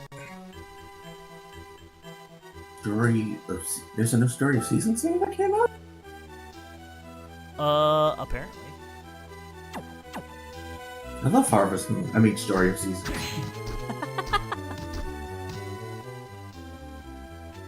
No, before I even touch this game, I gotta see what the waifus look like. Get Dying Light 1 first. Is Dying Light co-op? Yes. Fuck it. I'll, It- that was the reason I brought it up. yeah, fuck it. I'll buy it for me and him. Dying Light. Don't think Story of Seasons is multiplayer. Oh, well, I don't know why Chris was saying that he got it so that you and him can play it together. I think he might have mistaken it for Animal Crossing. which I've never touched a single Animal Crossing game. I'm probably gonna keep it like that forever. I mean, they're not bad games. No, they're just not my kind of games. That's fair.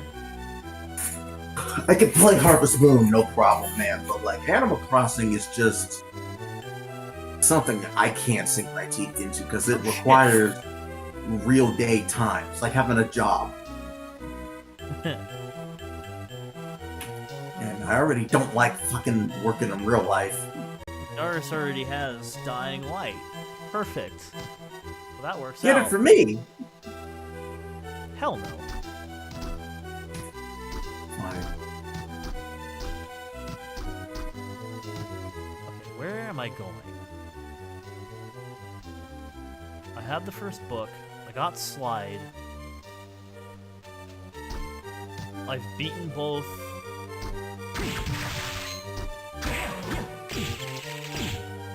Did you get your Jesus powers? No, I have not gotten that. I need to get the Jesus powers.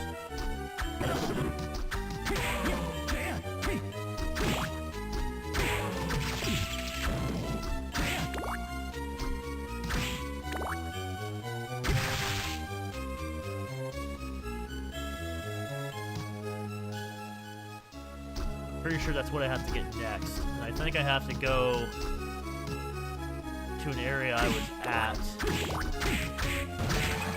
earlier, but I wasn't sure if I was high enough level for it yet, or at least better equipped for it yet. I'm definitely enjoying this game. It's fun. Can't believe I've put this off for quite some time now. How are you playing this? Emulator? Yeah. Okay. I'm playing it on the MGBA emulator. Oh, man. It's also Gotham Knights. No thank you. Not giving them money. And I'm not gonna I'm not even gonna bother legally acquiring it. I have zero interest in those games.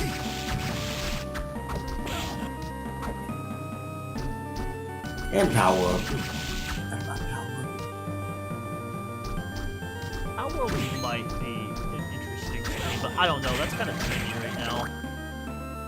I don't really want to do a Yeah. trendy game.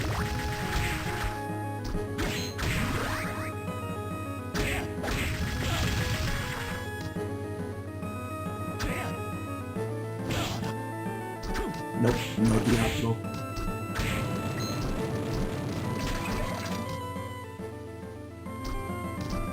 Like, I hate to sound Borderlands.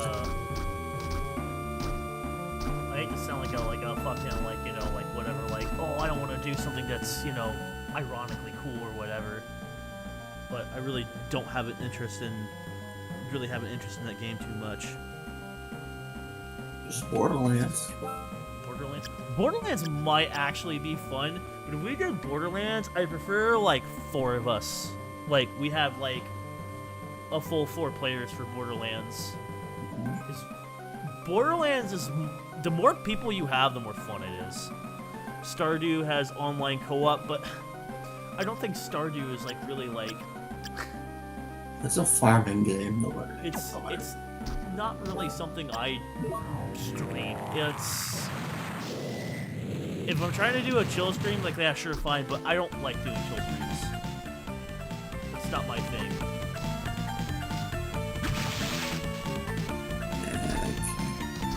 Adding this to my wish list because I don't mind triple dipping in the Trails of games. Double dipping, I mean. Yeah, that's the word I'm looking for. I think I've heard it before. In the story, Tensho Daijin hides herself in the shrine to calm Susanoo down. Yeah, I remember now. Tensho Daijin is the sun. The act of hiding symbolizes an eclipse. By hiding herself away, she was able to contain Susanoo's anger. For that reason, eclipses are thought to confine anger and evil intentions. Yes, people have prayed to eclipses for centuries, and the Hakuba shrine was the shrine for this very purpose. Understand now. Kind of psychopath just prays to a Rituals, but okay. eclipse. Is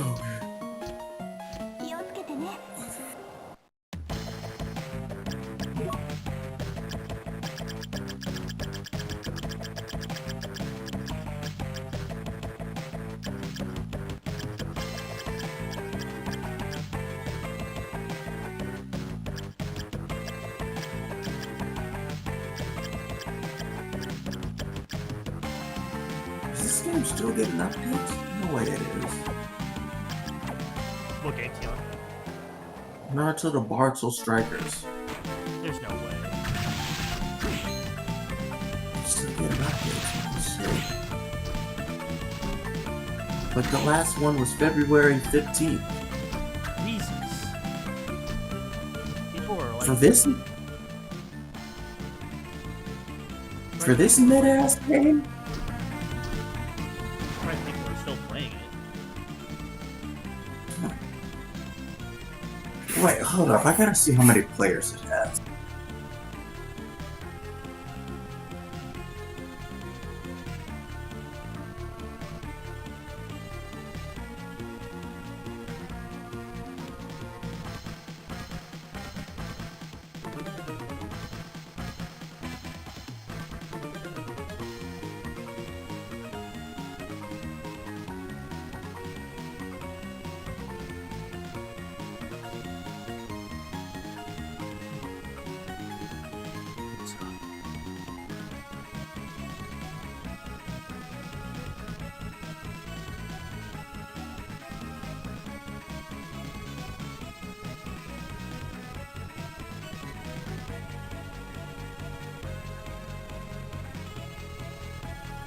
Check how many players.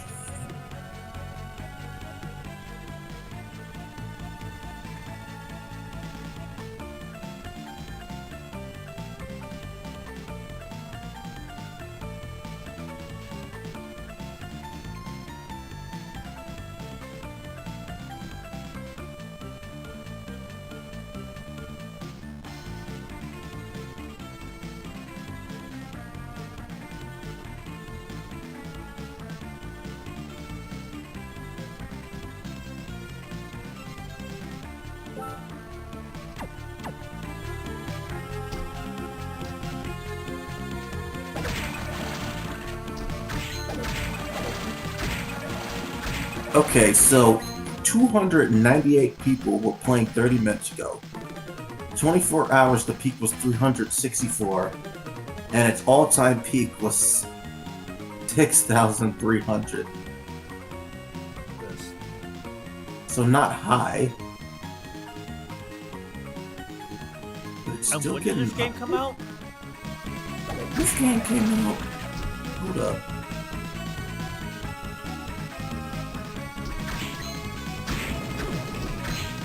I remember I was part of the beta for it.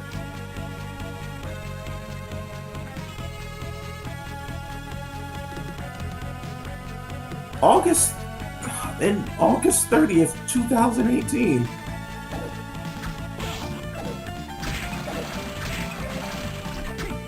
How many people even still? I wonder if there are even YouTube videos still on it. Like, this is not doing Xenoverse numbers, bro. That's insane. How I'm sorry, say again, when did it come out? August 30th, 2018. What the fuck? And it's still getting updates? Yeah. Bro, why? Like, literally, why? A damn good question. I hardly see anyone talk about it.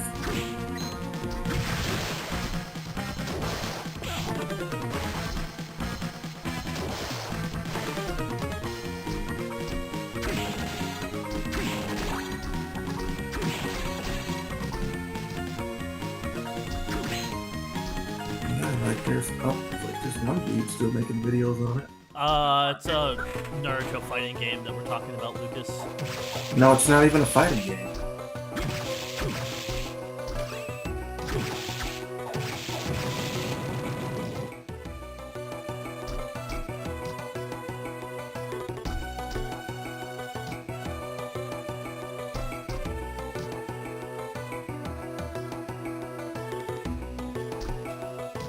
Like, it doesn't even have a story mode where you can play single player. It's strictly a multiplayer game, which I'm not interested in. I kind of want to experience like Xenoverse, where like the option for multiplayer stuff is there, but you can play through a story 100% single player. It's like it's the only Naruto game so far where you can create your own ninja.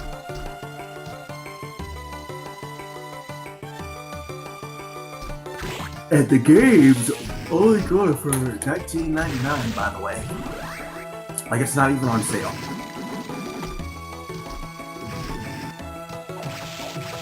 The reviews seem very positive, so maybe it made some improvement since the last time I played.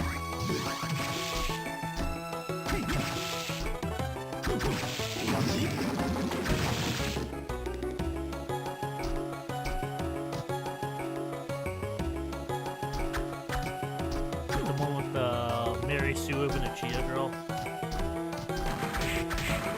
No, that's the other game.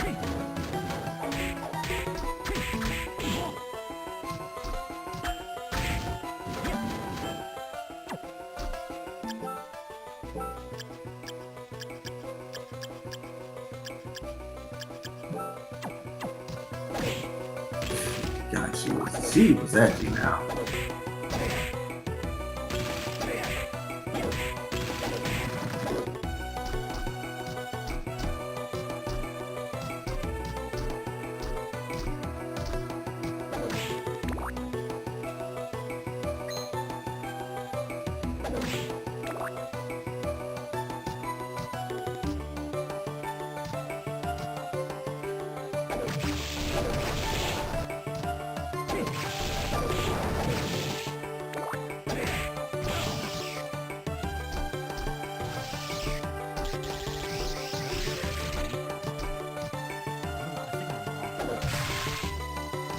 Probably? I need to look at the guy.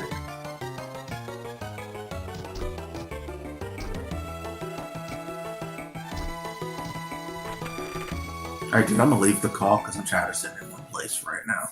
That's fine. Oh, still be a chat. Okay.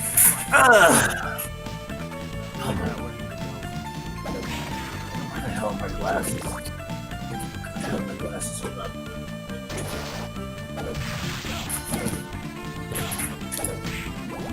Get up here.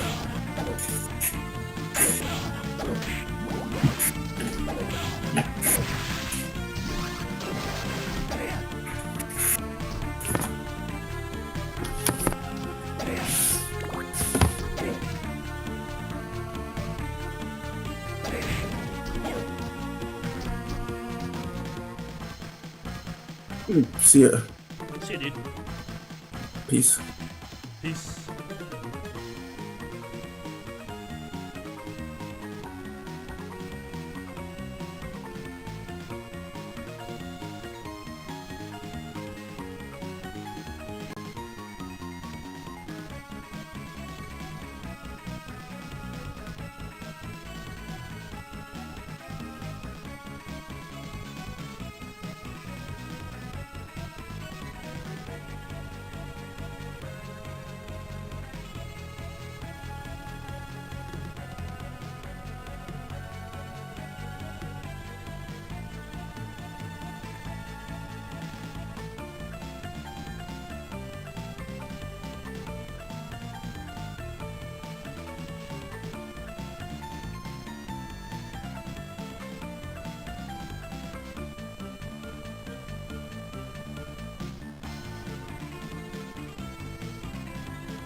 boy. Must have missed something.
There we go. This is what I needed.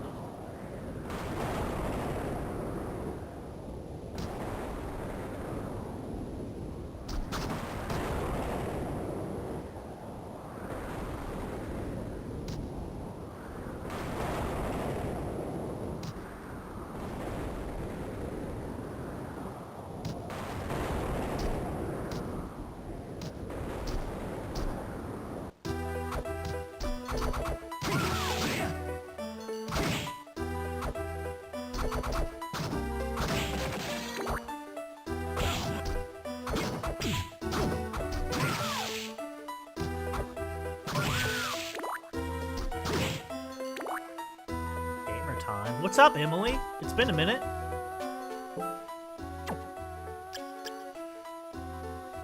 How you been?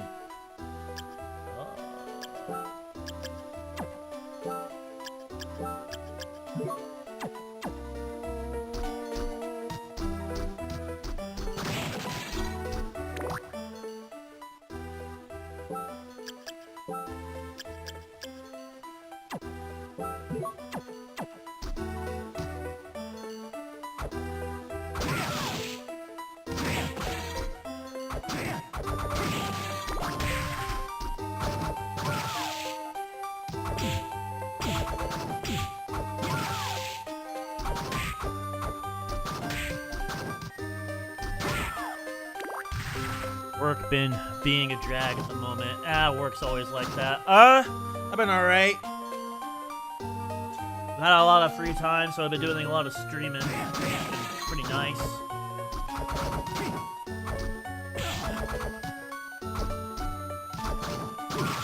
Been mostly just, if I'm not streaming, I'm mostly just working on getting everything sorted out so I can get the hell out of the Navy.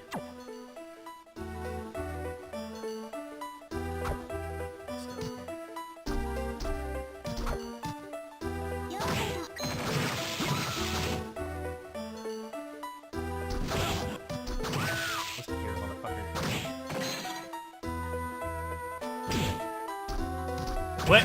Die bombing me!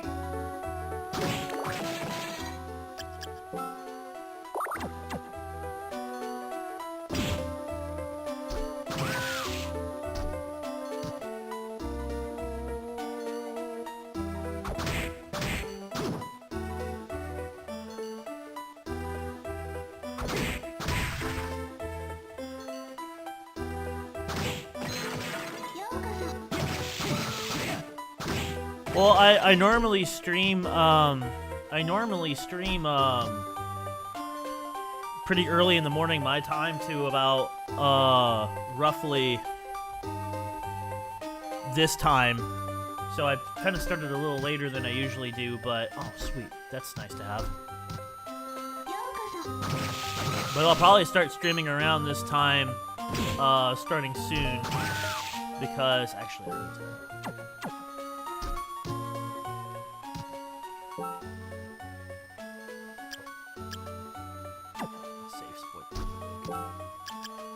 Because I'll be post Navy SEAL copy pot. Navy SEAL copy pot. I'd honestly laugh if you did that.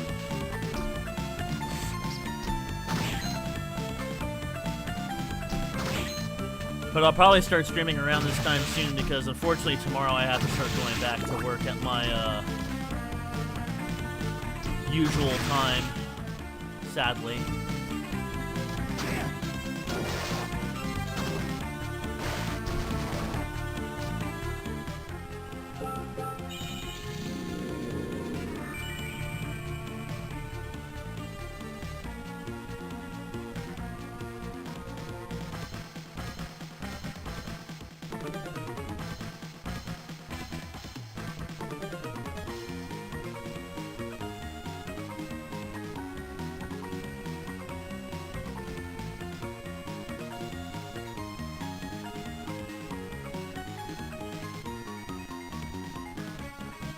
Hell yeah.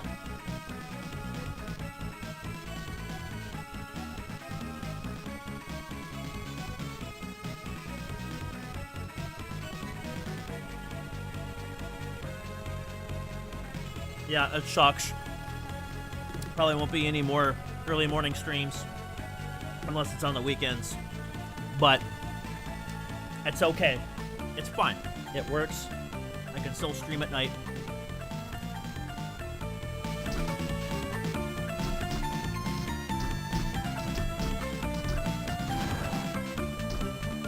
It's all good.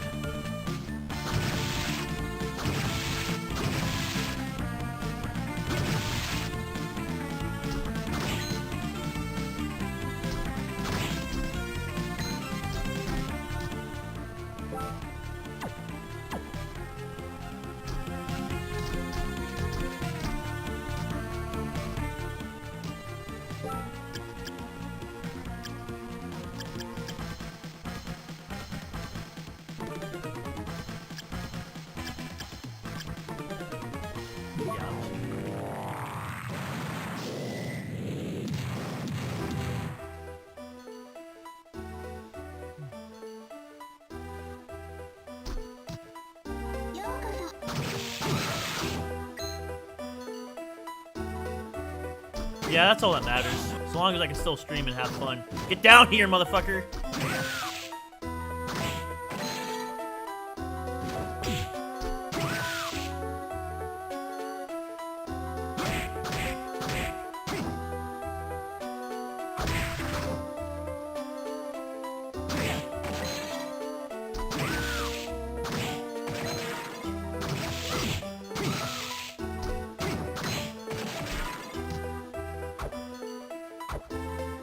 Exclusively stream from 1 a.m. to 3 a.m. for most hellish schedule.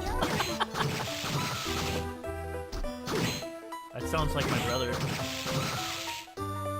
No offense, Jacob.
Sure, I need to get the soul of a Lilith. I'm fairly positive about that.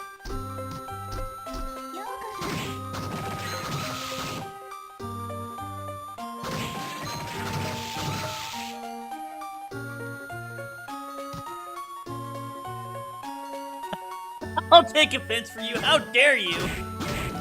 Yes, how dare I? I do dare. Lol. Lamal even.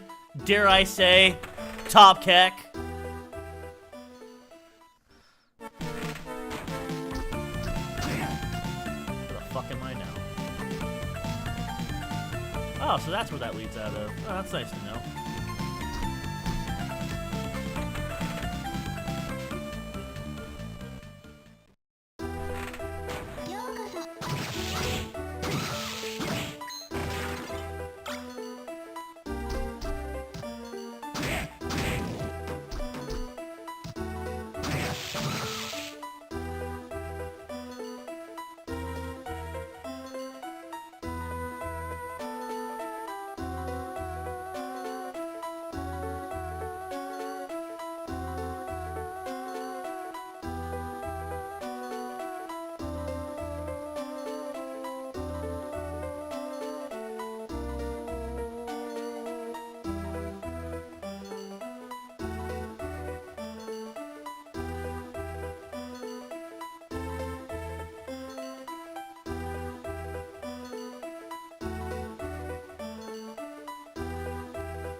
Okay. Rafflecopter. I haven't heard Rafflecopter in ever. Rafflecopter.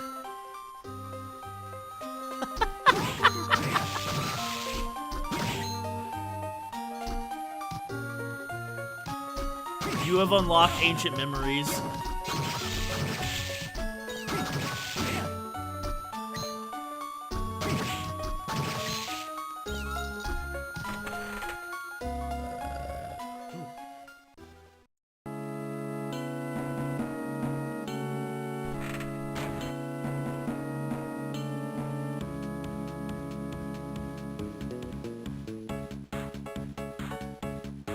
Oh, damn.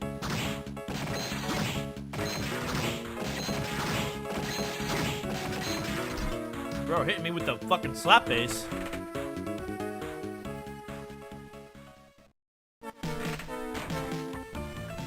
Wait, that's it?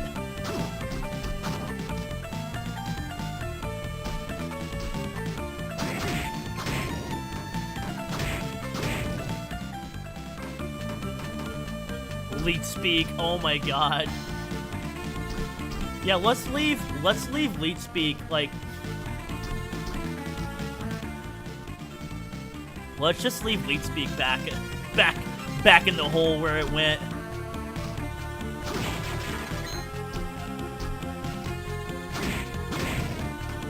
There's a reason why it died away, and let's keep it that way.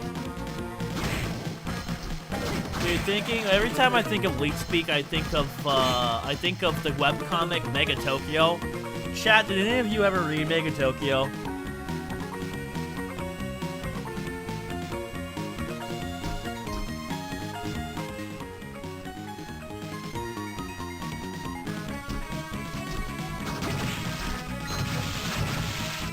I don't blame any of you if you've never read or heard of it, because it's pretty much a relic of a bygone era.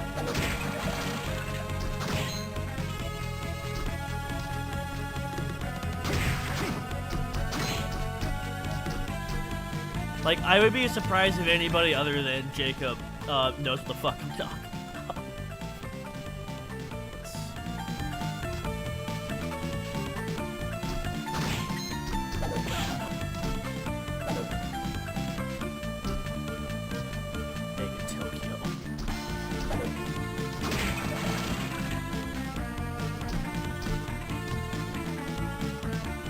Find a Necronomicon, you gotta summon that shit. Oh yeah, for sure. Like, you literally have to, like, not read that. Alright, well, so basically, Mega Tokyo was,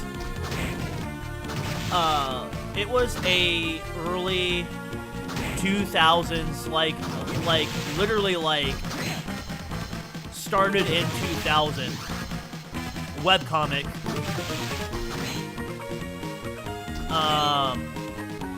And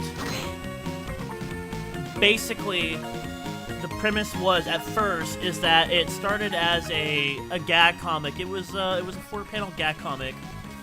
It was by this guy named Fred Gallagher and Rodney Caston. And the premise is like your most like stereotypical like premise where these two dudes end up getting drunk and like getting a plane ticket to Japan and basically live in Japan now. And it went from being this like haha kind of gag comic to like having this really deep dark storyline to it, and it's just awful. It is terrible. Like, if you go read it, it is so full of cliches and stuff. Like, the main character, one of the two dudes, like, he learned how to speak Japanese from, like, watching anime, and, like, speaks fluent Japanese. And it is just so abysmally bad. But, like, at the time of its writing, at the time of its conception, it was huge. It was, like, a massive success. It was such a massively huge webcomic. and like it was up there like in success alongside stuff like Penny Arcade, PvP, Control Alt Delete, like any like popular gaming webcomic. I want to read it, dude. You should go read it, just to see how awful it was. And I'll even admit, like back when it was like all the rage, back when I was like in high school and stuff, I was super into it. I thought it was great. I thought it was great. It was awesome. And then I stopped reading it. I just fell out of reading it. And then I came back for a bit, and like I was trying to read some of like the current storyline. I just had no idea what was going on.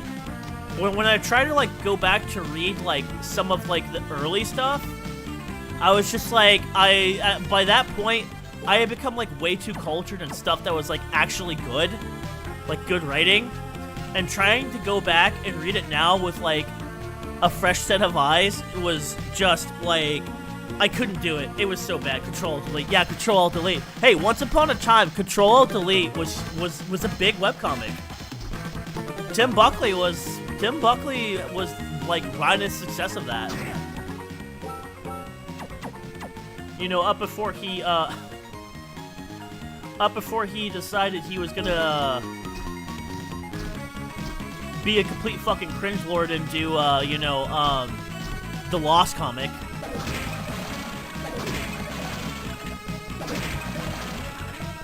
That comic alone pretty much, like, I don't want to say it ruined his career, but it definitely ruined Control Delete. Like, I remember when that comic first aired so many years ago, when he first posted that, and like at the time I was kind of like, okay, this is kind of strange, but I guess. And I never would have thought how that comic would have evolved into being the meme it is today.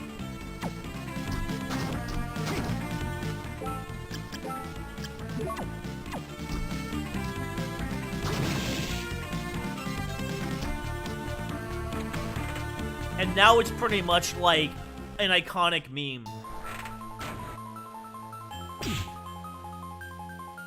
It's so iconic that, on the anniversary of that comic, Tim Buckley himself, I thought Lost was the tape's representation of Lost.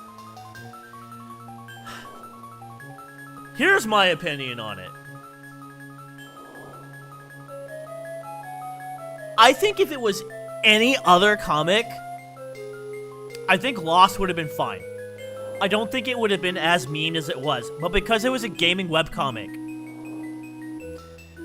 or like the primary like means of entertainment is supposed to be like games and such, I think it was just very out of pocket.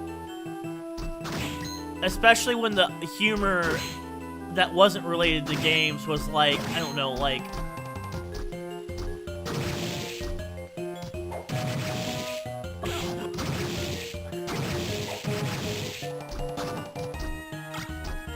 elfin robe? All that just to get a robe for some knife ears? Is it any good?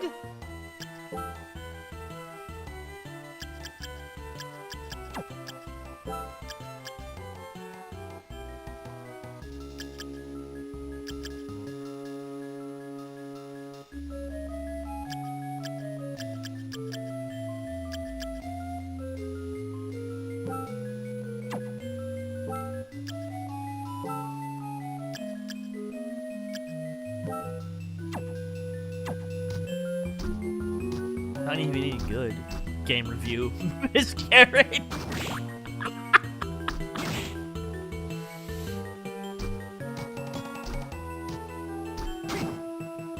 Dude, do you remember when we were in Cellulites? Do you remember that, Emily? Do you remember how they used to post that shit all the time?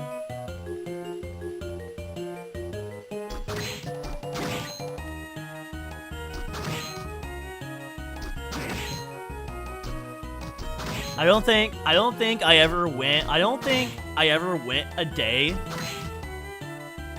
when, like, Lost wasn't being posted on Cellulites. Oh, fucking Cellulites.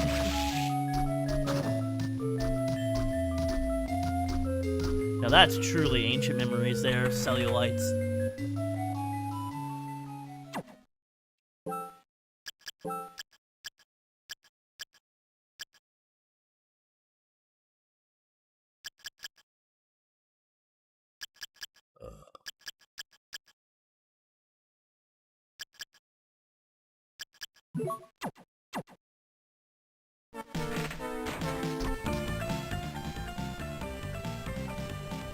So then, yeah, I have to.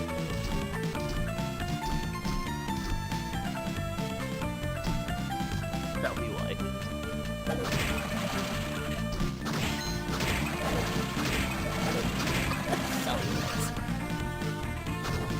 I was trying some Bulldog for my. Oh, do you remember Bulldog? Ooh, Bulldog's good. Oh, do you remember Cellulites, Emily?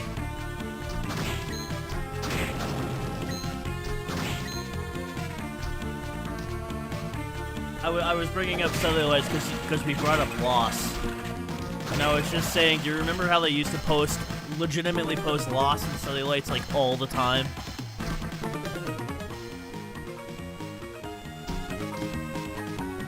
Cellulites.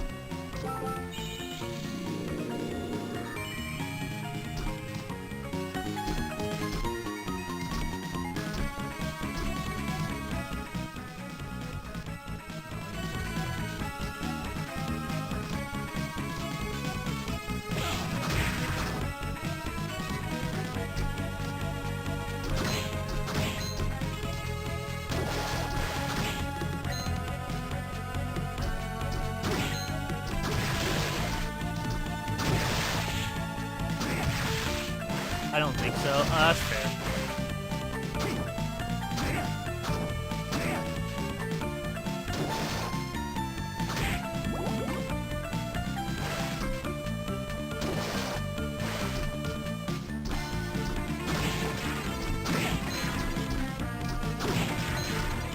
Yeah, in case you don't know what I'm talking about, I'm talking about a Facebook group. Send some to me later, lol. I'll send some Lost memes to you later. Chad, if you don't know what I'm talking about a shitposting group I used to be a part of on Facebook that was pretty decently big, and was actually pretty funny until, like, all shitposting groups on Facebook, it got ruined because of a bunch of, like, stupid drama and shit.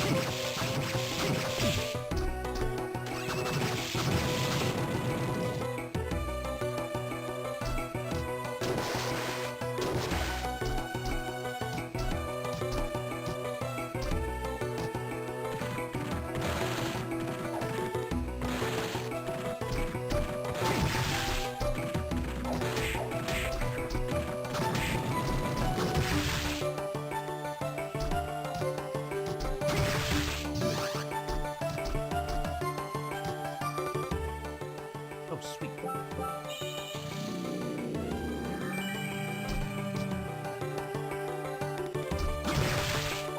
This fucking music in this soundtrack slaps.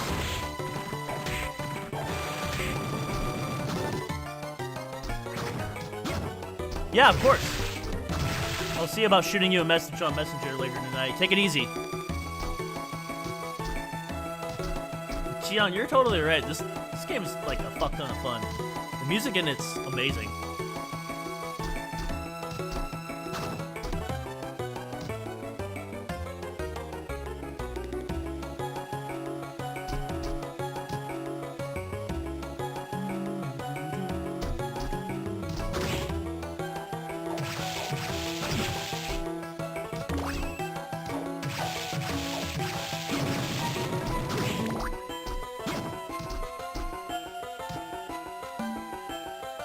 Beyond being right?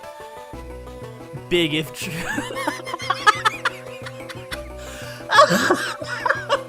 Jake.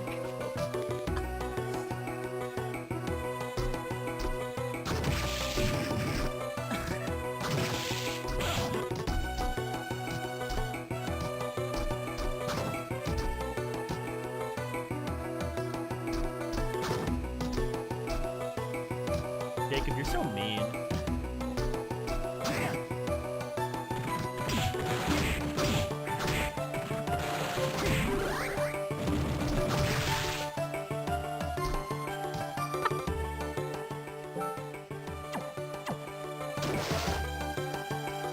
Alright, Jacob. It's probably something I'm not used to in this game is the brighter background setting. Yeah, it's pretty bright. That's a GBA thing. Sleep well, Spartan. Castle Map 3. Definitely need that.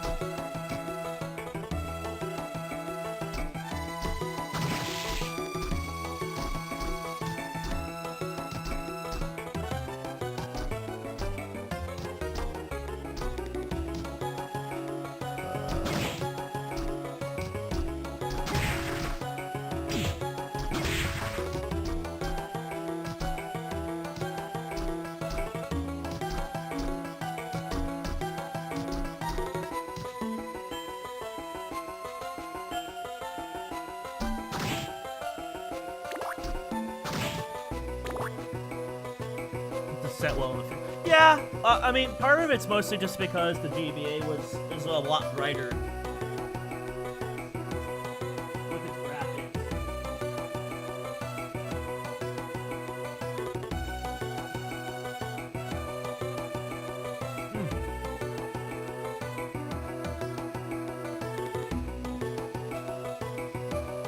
Yeah, it does have a very clean look.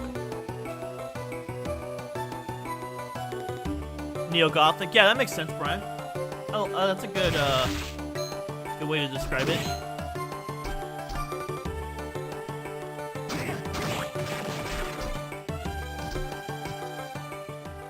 I think that's an apt description.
Music really slaps. I really like it a lot.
bitch!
Let me go!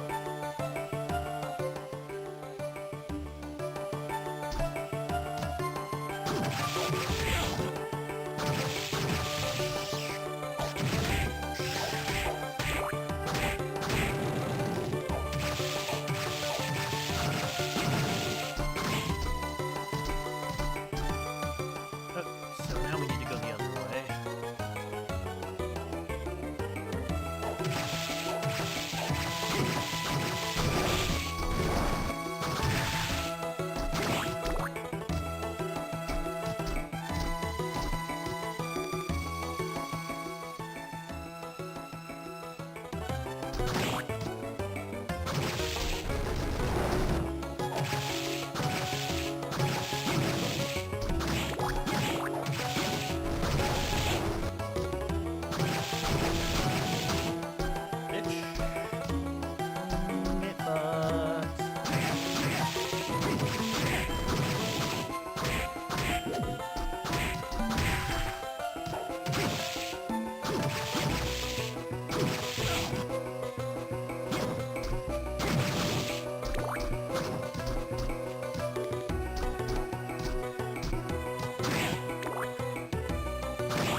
I'm getting all these fucking fat stacks.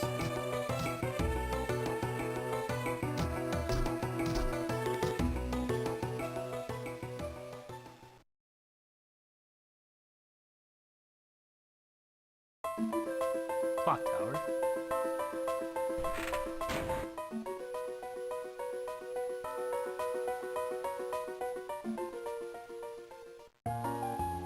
We meet again. I'm glad to see you're unscathed.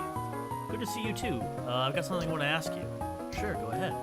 Someone told me that you are to inherit Dracula's powers. I take it that lady from the church told you that, didn't she?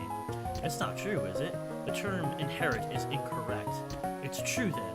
I was born on the day that Dracula was destroyed, so in short that means I am Dracula. That can't be right. You've been so kind and friendly to me. That is because I don't consider you a threat to my mission. That being said, you have made it this far. I sense a power within you. Do tell me, what kind of powers are welcome within you? The power to rule. What? You foolish boy, that's impossible. Huh? I can't remain here any longer. I must get to the throne. Your name is Soma, right? You are wrong, Soma. I will not allow you to rule. Jeez, what was that all about?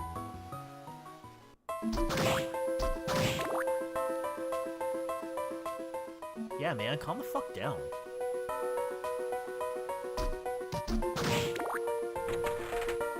Go back this way. Actually, I'm gonna keep going this way because I want to see if I can find a teleporter.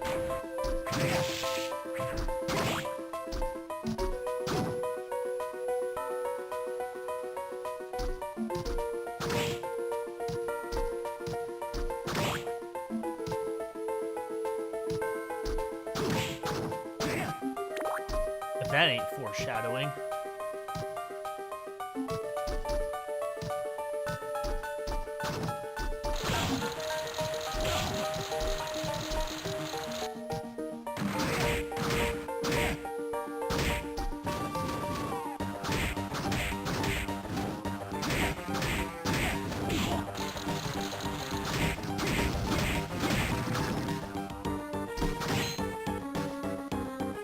And if the thumbnail is not also a red flag.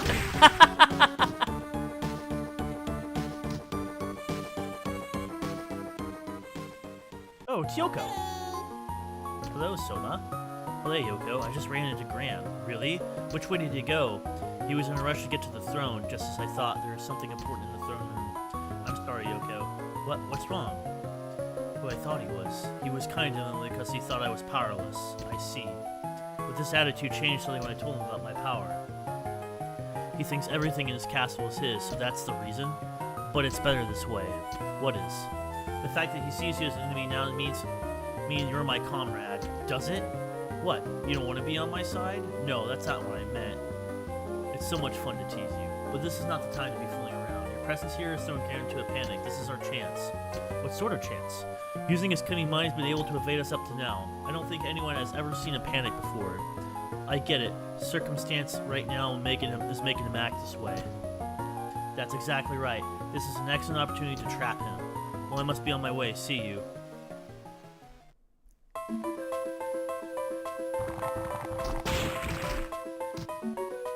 Oh, thank God.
This way. I don't want to go that way yet. I don't think so.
there's the boss room, but I don't want to go to the boss room yet. I'm trying to find a teleporter.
Yeah, we did. Yeah, that's a friend of mine.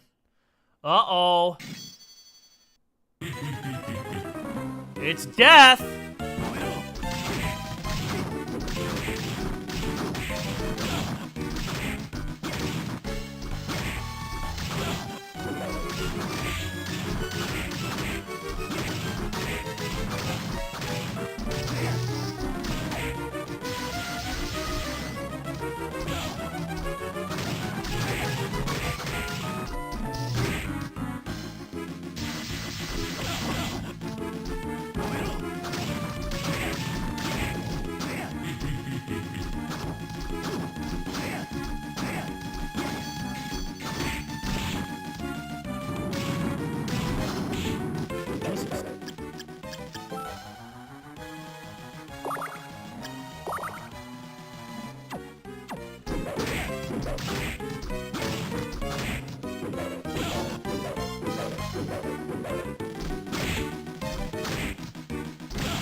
Come on, die already.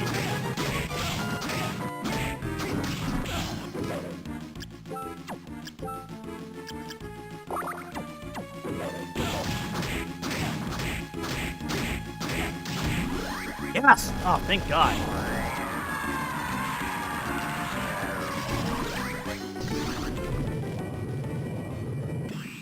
Teabag a victory.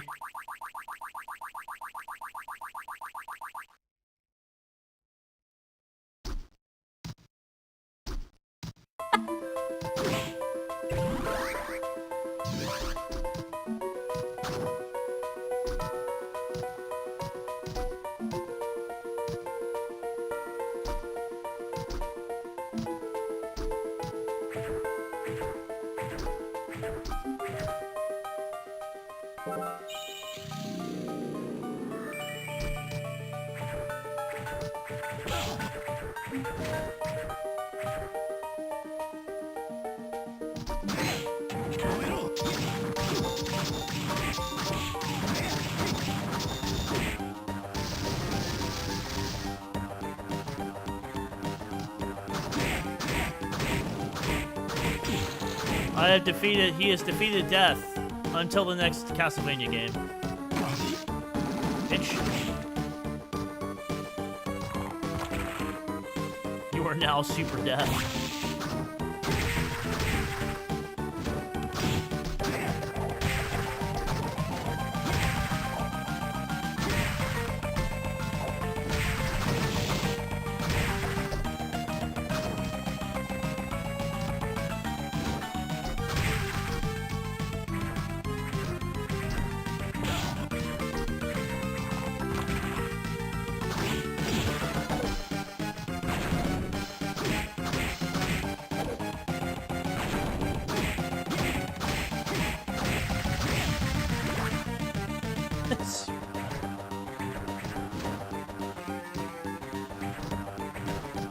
He is big death.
Fucking finally.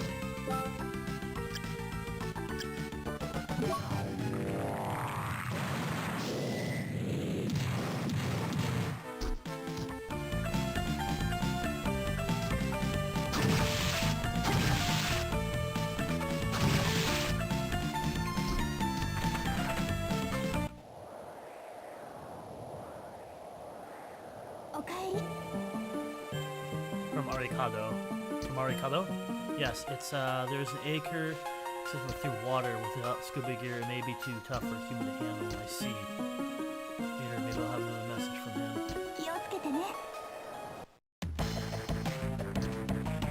Yeah, sort of. Is that weird fella a friend of yours too? You're more popular than I thought. Don't much like people like that. So what can I sell ya?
Alright guys, I'm gonna call the stream here because I want to go ahead and start winding down, and I need to get stuff ready for work tomorrow. So thanks for everybody for coming out.